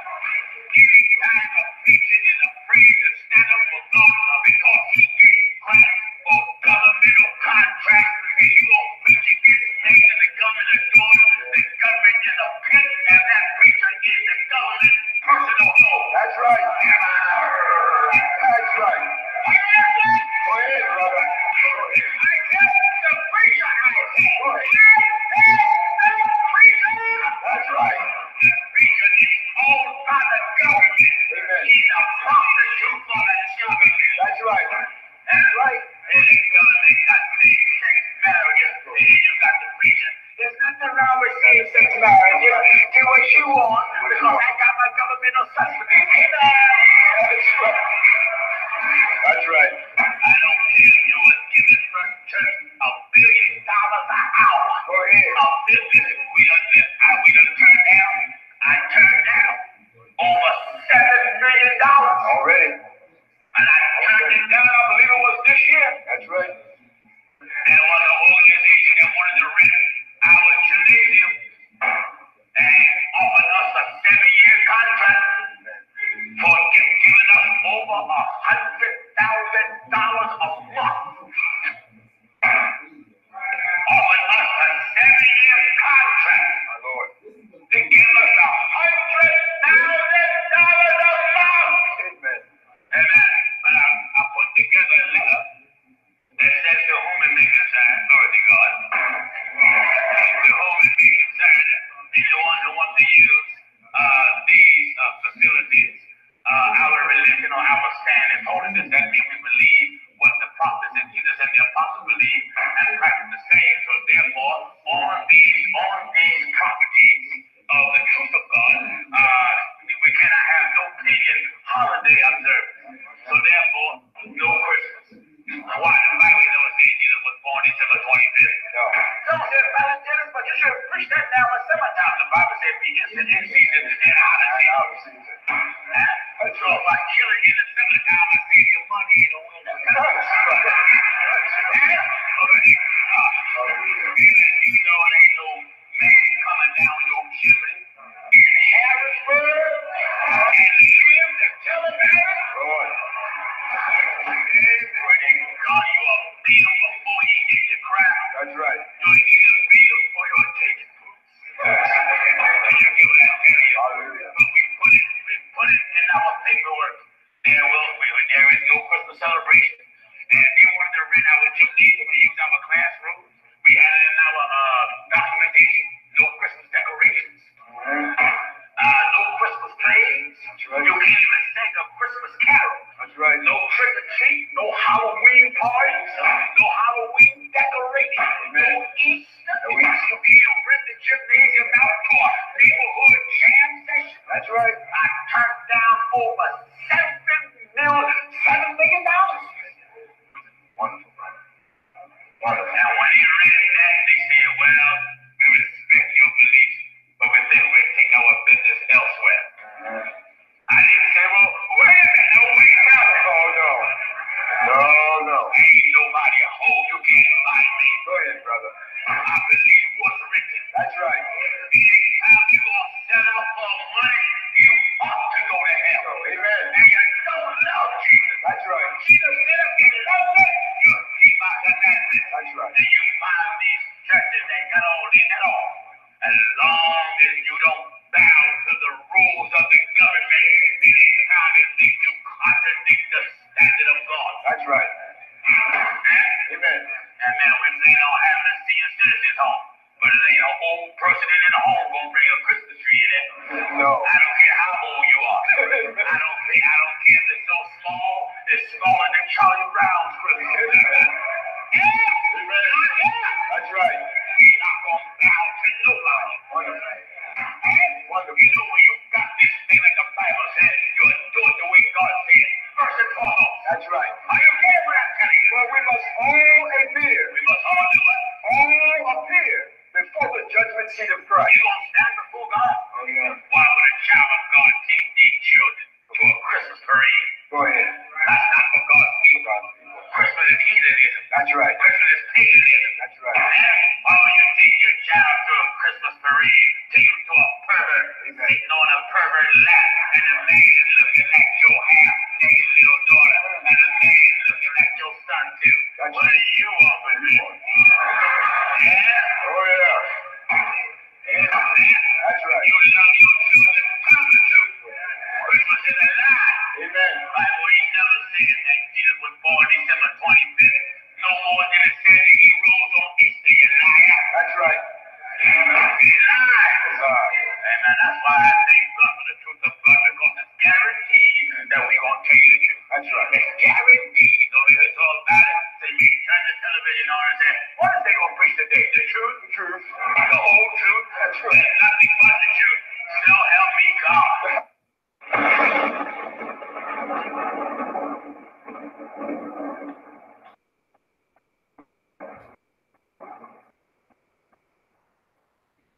I am Barack Obama. You're listening to Lions Den and Information Men Speak Truth to Power. Information is power. Brother Lions Den, thank you for being with me for this podcast. Brother, you have any last words? Yes, my final thought for tonight is that it takes a leader to, I remember back in the days involved in the civil rights era, that the church is the front line of the defense, the our rights. I remember that. I mean, I wasn't born, but I watched my history that in the 50s and 60s, the church is always the front lines and fight for and marching and protesting for our rights, for our rights. And now, look what's happening now. Look what's going on with these preachers, like it was so-called black preachers, them jacked up preachers, meeting with Donald Trump. And basically, they're not true leaders. They're not true pastors. Real pastors, black pastors like Jamal Bryant, speaking the truth and basically showing time and time again who the real black pastors are. And obviously, we lost that. Yeah. We lost the leadership. Well, I think the leadership has already been lost, brother. It's been lost a long time. Anytime you can have 100 black preachers gather around Donald Trump when he ran for president, anytime you can have black preachers talking like this, anytime you can have the black church taking in $420, I believe, $billion, and in some cases 14 billion for the last 30 years, and 420 billion since 1980 over a period of time. We're talking about mega churches, that is. And we don't see the benefit to the community directly, but we know that the preachers have fine threads, and you got people like Creflo Dollar talking about he wants a new jet. You've got TJ Snakes, and you've got, like you said, all these different preachers, Creflo Penny, all these kind of preachers running around focusing on prosperity, maybe prosperity for them, but not for us as a people. I already can tell that we're in the wrong direction, as we are in many other areas that we have this sort of nonsense going on. And what is it going to take to get us to get off of this jackleg preacher thing we got? Jackleg preachers. So with that said, brother, I want to thank you for being with me this podcast. I want to thank everybody for listening to this podcast, whether you're listening to it in the morning, at night, evening, whenever you get a chance to listen to this. Thank you for being a part of the podcast. Thank everybody out there in speaker.com for listening. I'm probably more than likely, I'm going to take the audio from this podcast and create a YouTube video out of this as well, put the bells and whistles in that. But thank you, everybody, for joining us. Thank you, Lions Den. Brother, I know it's late where you are. Get some rest. Thank you, everybody. And I must leave you with our closing song. But let me give you a little bit of this again. I come here to preach to you today. Jackleg preachers. But when I look at these contestants for the Missy Black Awareness pageant, I feel good. I feel good because I know there's a God somewhere. There's a God somewhere. Turn around, ladies, for me, please. You know there's a God who sits on high and looks down low. Man is not thinking like this. Aaron Flint, Hugh Hefner, they can take the picture, but they can't make it. Only God above, the Hugh Hefner on high, can make it for you. Wait a minute, info. Wait a minute. It's the info man and the Lions Den. It's the info man and the Lions Den. It's the info man and the Lions Den. It's the info man and the Lions Den. It's the info man, yup, it's the Lions Den. Yup, you can't fuck with us, no, so stop trying then. Still, it's the info man, yup, it's the Lions Den. Yup, you can't fuck with us, no, so stop trying then. Still heavyweight, so they try to infiltrate with hate. Not exactly off my plate, but we do not take the bait. Don't hesitate. When it's time to do it, we still do they bullshit like power steering fluid. Wait a minute, like. Wait a minute, like then. Wait a minute.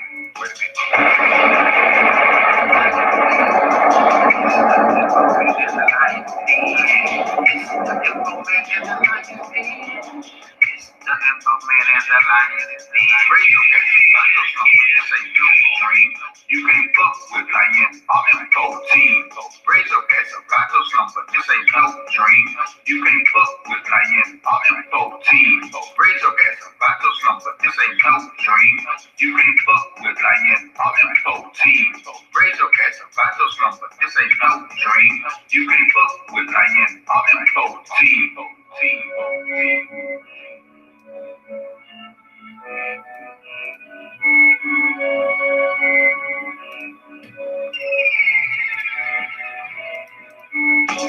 It's the info man and the Lions Den. It's the info man and the Lions Den. It's the info man and the Lions Den. It's the info man and the Lions Den.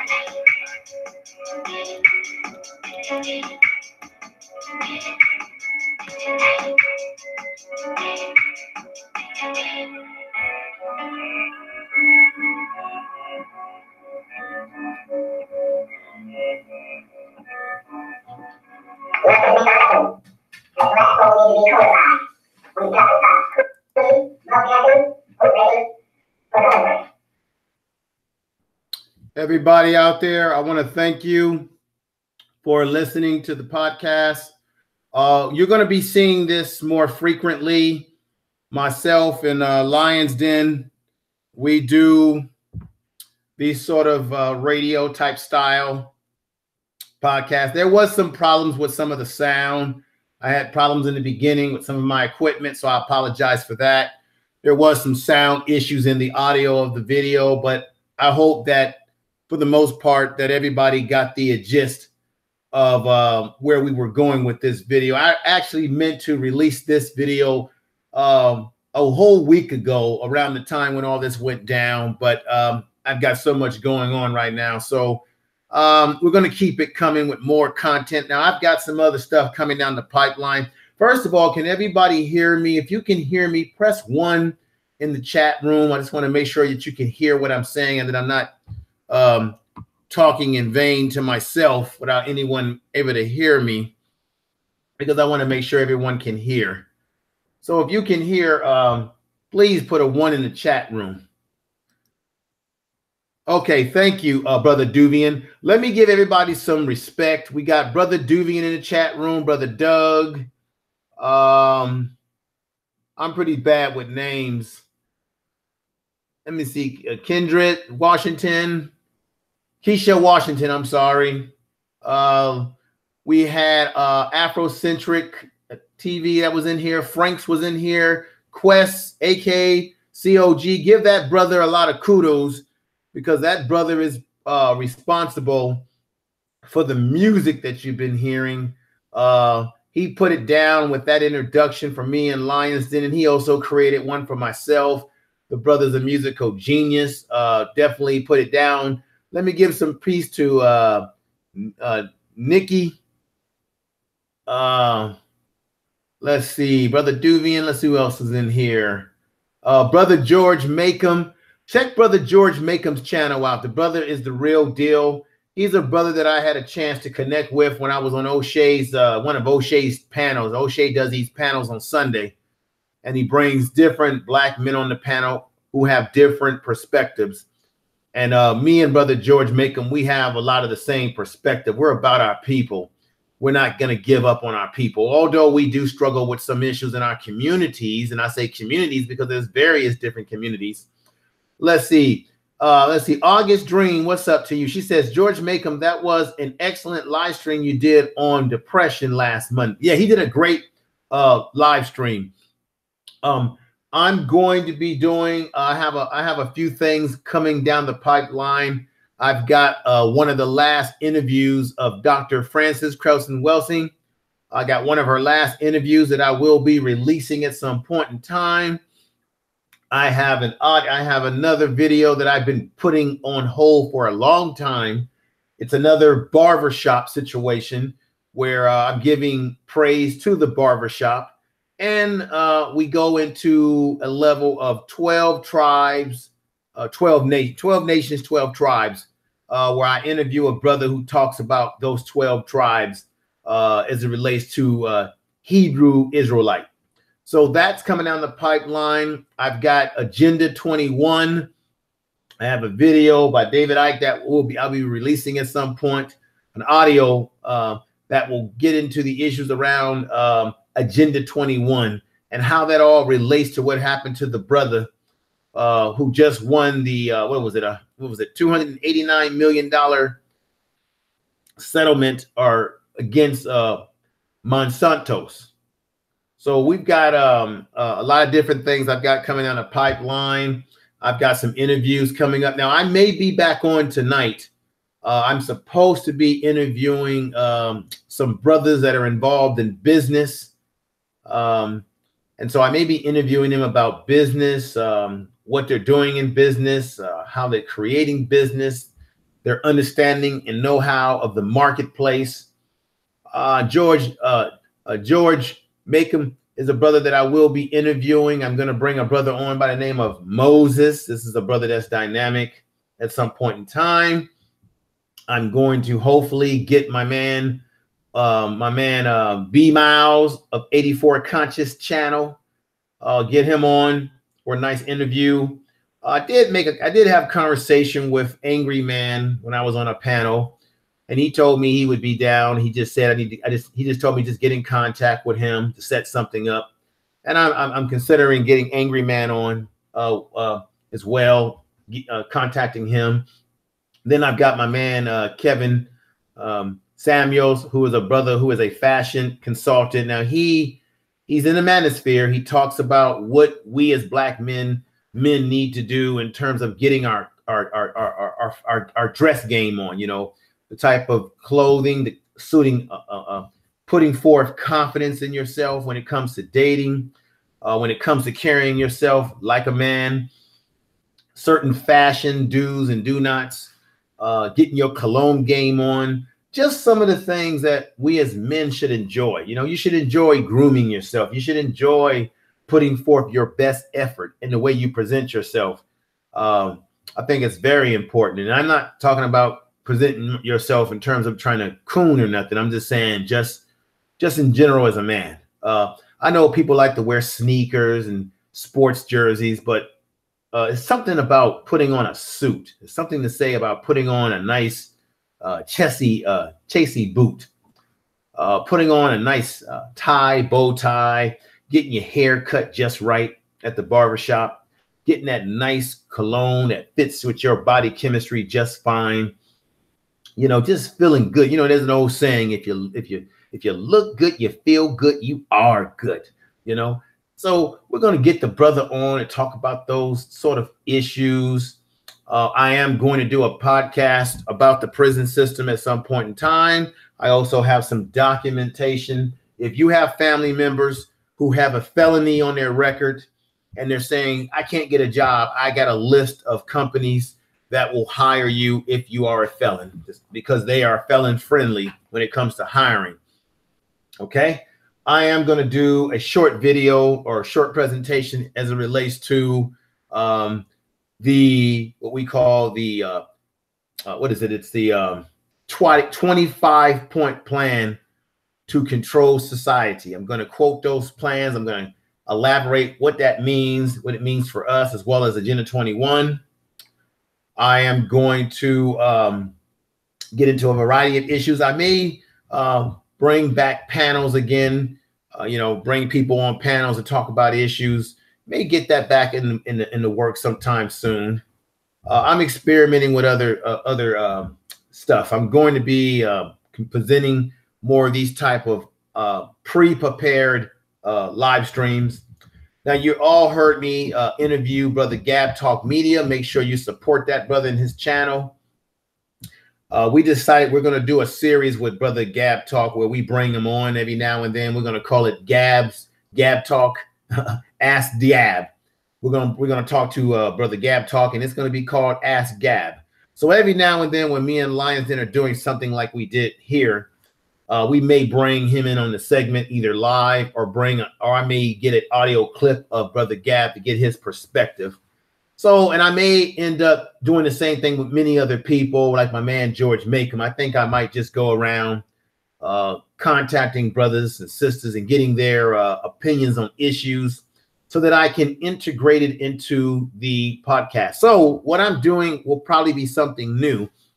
So that means those of you in the chat room who are following me, what I'm attempting and what I want to do is, I know people come in the chat room and they listen, they support, which I appreciate, but I think I want to get people more involved in what I'm doing. So that may mean that I may have to contact, let's say, someone like Brenda Johnson, tell her, hey, Brenda Johnson, I'm going to work on this particular video. Would you like to give me a sound bite on your opinion? And then I'm going to integrate her sound bite, and I'll probably put her avatar up on the screen or whatever it may be and get her sound bite for a particular program, radio program that we're doing. How do you all think about it? Do you think that it might be an awesome concept? I don't know if there's many YouTubers that do that in the Black YouTube hemisphere where they actually get some of the people that follow their channel where they give them opportunity to have a voice. And I know we give people opportunities to have a voice when they come on panels. What's going on, J-Dog?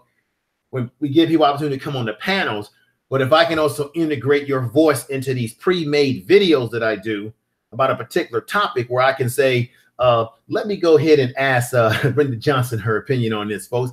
Brenda Johnson's reporting live from, from the UK or brother, or something like that of that nature.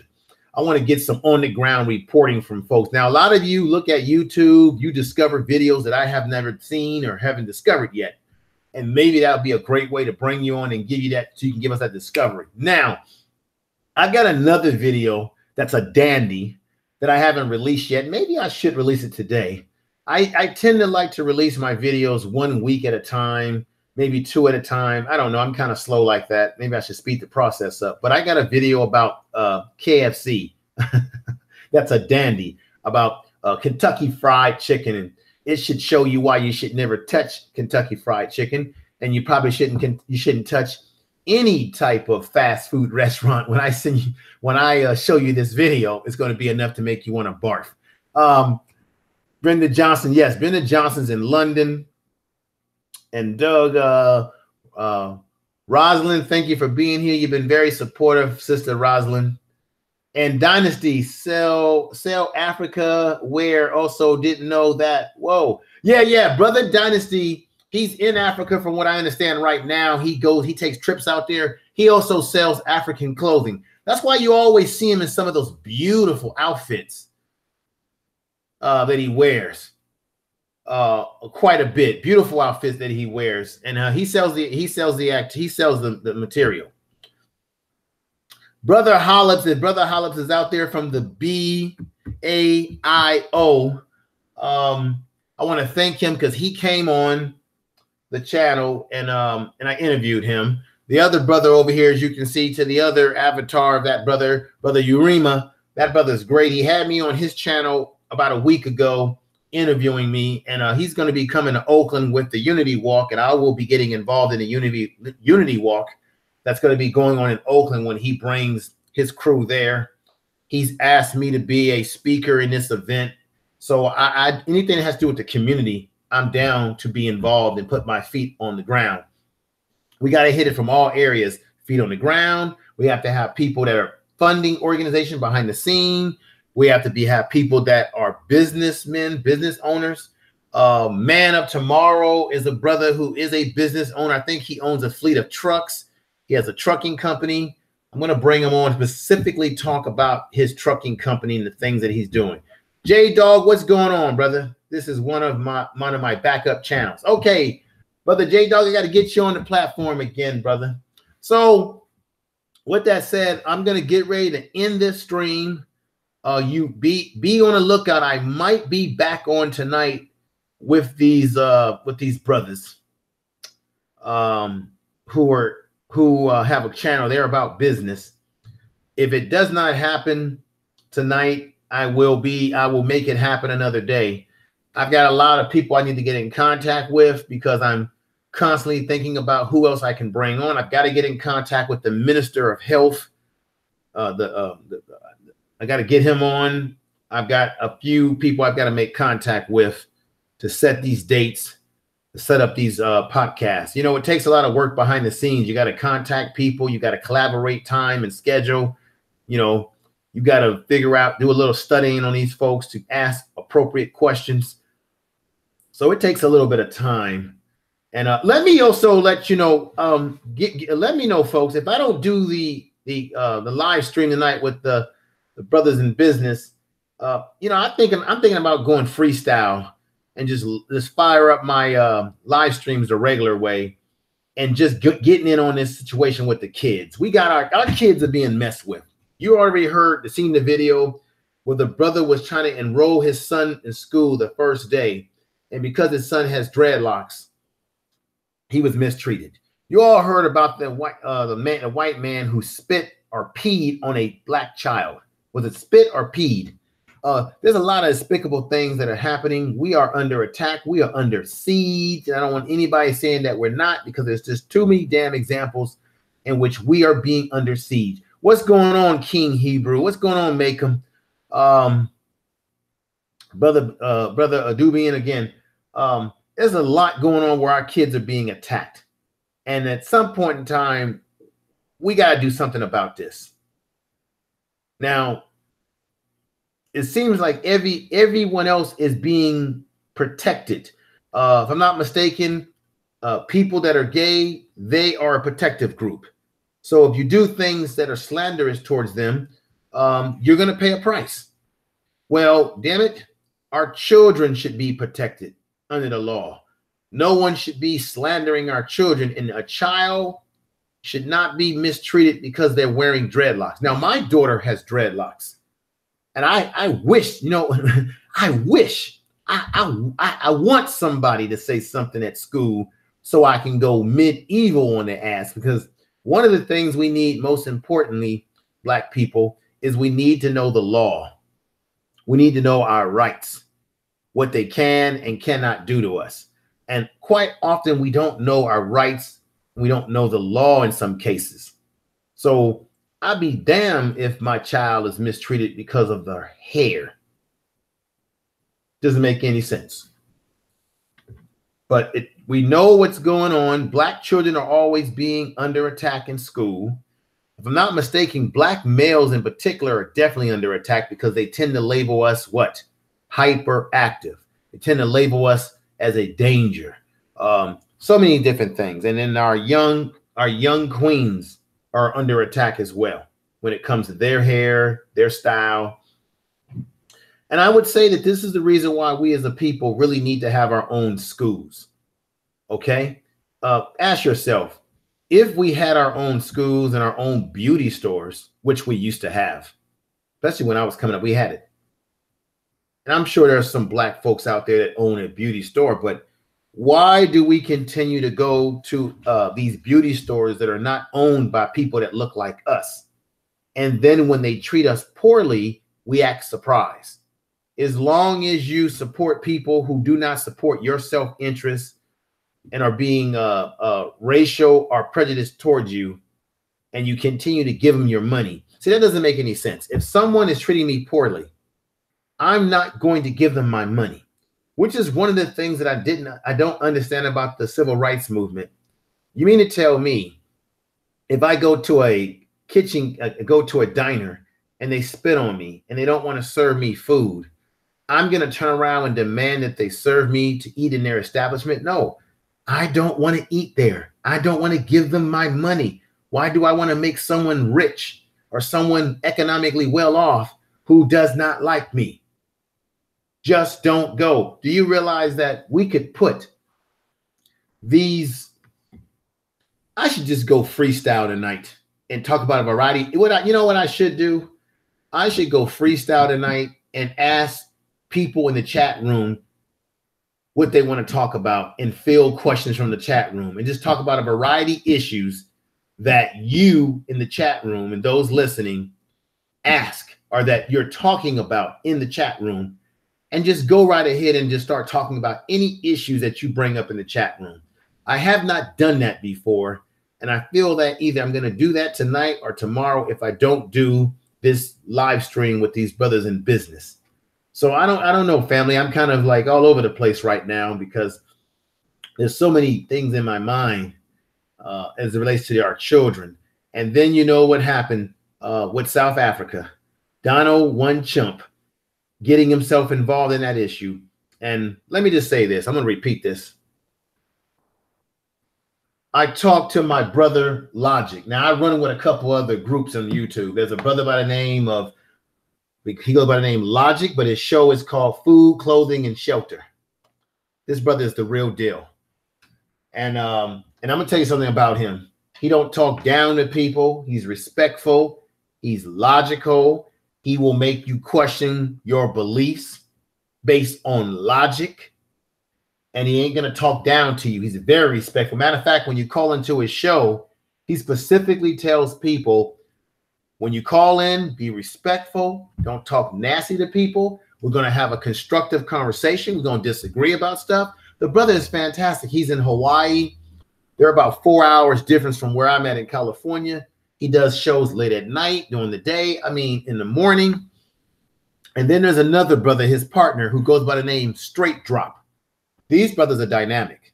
So I've had the pleasure of being on their platforms, and these brothers have welcomed me with open arms. And one of the things that Brother Logic said to me of food, clothing, and shelter is that Donald Trump is nothing but a distraction. While we're so focused on the tweets that he does, we're so focused on the stuff that comes out of his mouth. How often do we take the time to look behind Donald Trump? Who's pulling his strings? Because he's simply a puppet. And so we get caught in the distraction of Donald Trump while we're not watching what's really happening behind the scenes. What's really happening to this government? What's really happening to us in our communities? Because we are so caught up in a distraction called Donald Trump. So we talk about all this brother talks about a lot of those type of issues. We talk about belief systems, non-belief systems. And I just have a ball. And these brothers, they got their green screen game on point. And you will be seeing me take my content to that level.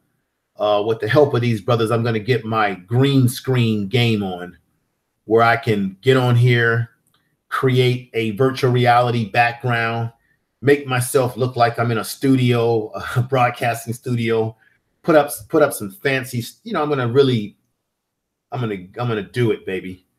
Because I think that the goal ultimately is to push my content, but to push the quality of my presentation. And so that's what I'm going to strive to do. And the best way to do that is to ingratiate yourself and talk to people who already do it and learn from them. It's not about jealousy. It's not about being jealous of other people that are doing good. I feel like if other brothers and sisters are doing good on these platforms, I can learn from them to try to and be inspired by them to up my game. So let me give a shout out to Brother Logic, Food, Clothing, and Shelter. Let me give a shout out to Brother Gab Talk Media. Let me give a shout out to Brother Lowcast if he's out there. Let me give a shout out to Nicole Ali if she's out there. Lisa Cabero, I love you.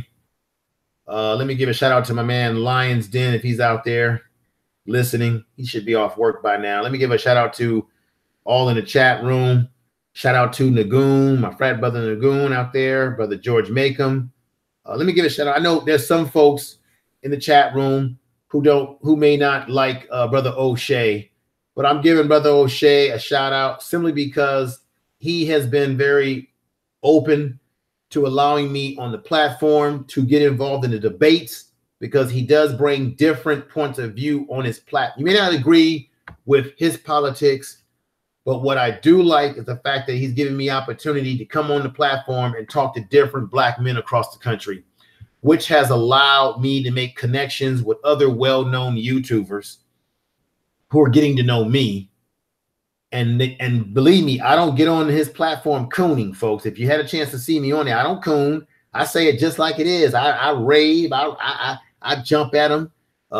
You know, if I don't agree with what someone is saying who has a different political point of view and it's crazy what they're saying, I'm gonna jump on their asses. So so even though you may see me on some of these platforms with people that you may not personally agree with, I don't get on there cooning. I get on there because it gives me the opportunity to take my sword out and do what some of these individuals that I may not agree with their philosophy, and I can't let them rule the day with their philosophy. I must battle what they're saying. So it gives me an opportunity, but it also allows my channel to expand and broaden the audience, because it's important to broaden the audience in terms of connecting with people who may not have heard of me.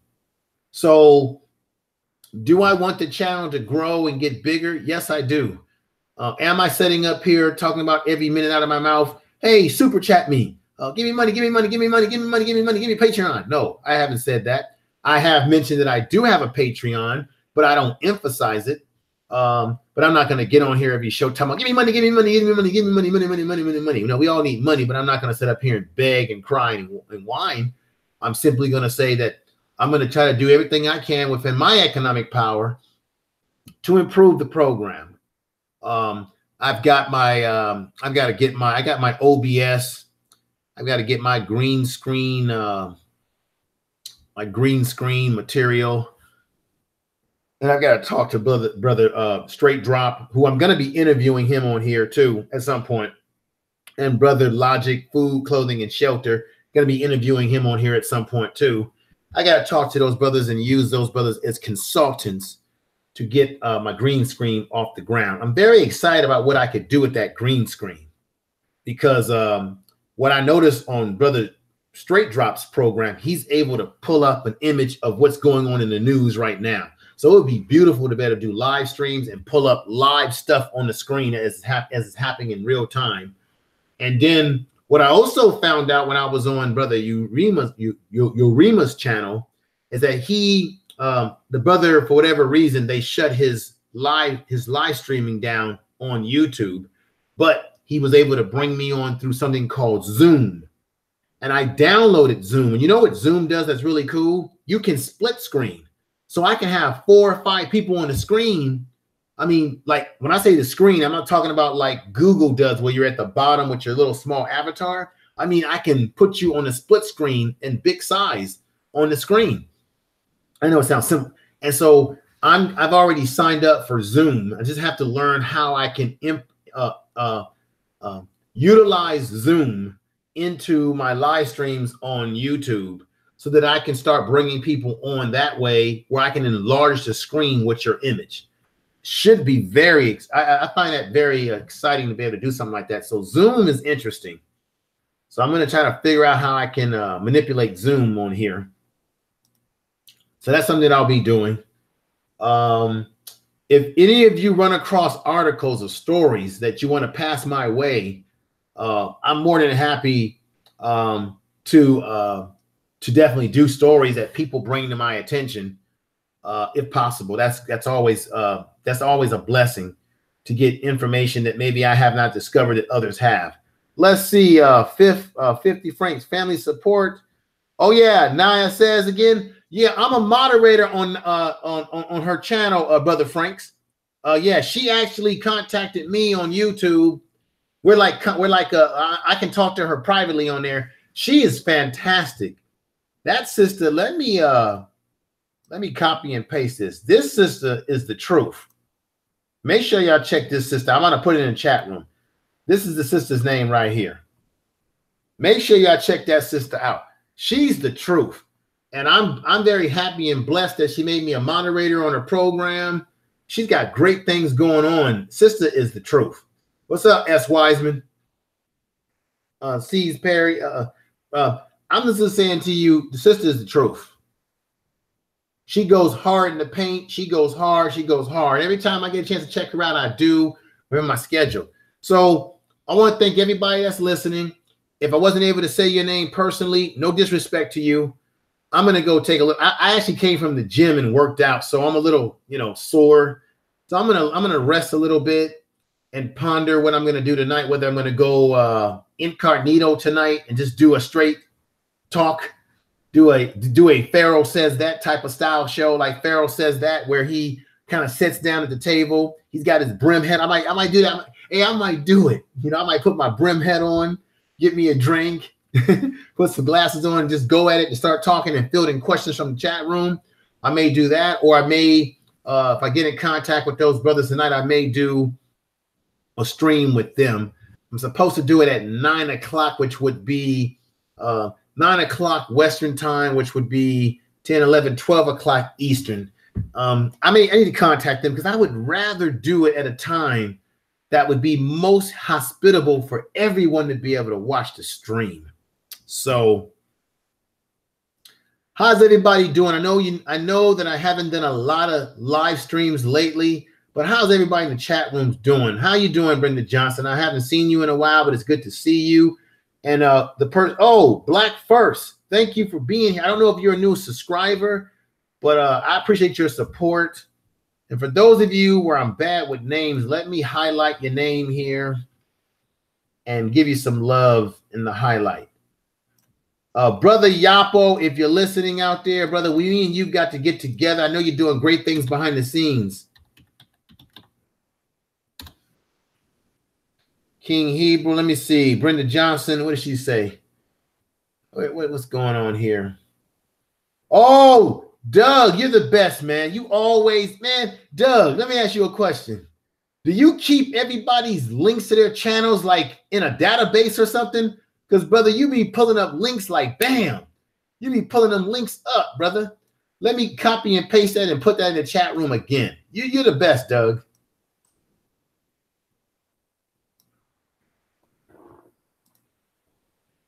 You're the best, brother.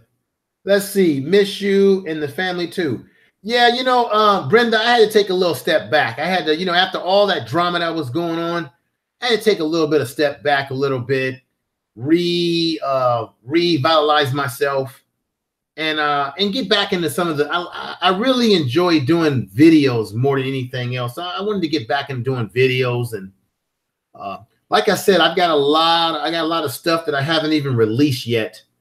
That's just pre-prepared videos that I hope that you all will enjoy once I release them step at a time. So with that said, I think I better get out of here. Doug, it's good to see you again. Let me give this brother some love and dap. Everybody that's a moderator, do your best when you see these trolls come in here. Get rid of them. We're not giving them no first chance. We're not giving them a second chance, a third chance. If they come in here talking greasy, I want them permanently gotten rid of, so I never have to see their faces again. Because the moderators, I mean, you guys are the guardians of the channel. And like what Doug does, if you have links to people, you're more than free to drop links in. If you got reference links, go ahead and drop them in. If we're talking about people's channels and you've got links to their channels, go ahead and drop them in. I don't have a problem with that. It's about us being a family, everybody working together. I've got no animosity against anybody. I'm not here to hate on anybody. I'm not here to cause any problem with anybody. I'm just here to put out messages and learn from you and keep learning and putting out messages and information that you may not get in your mainstream news.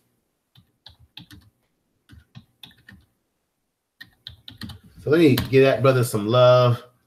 I'm going to get out of here. Let me disconnect from this screen. And once again, COG is the best. He's produced the music for us that you've been listening to. It's fantastic. And while I'm at it, let me, what am I need? Something I was going to do here, folks. Let me disengage from this real quick. So if you don't mind, just give me a minute.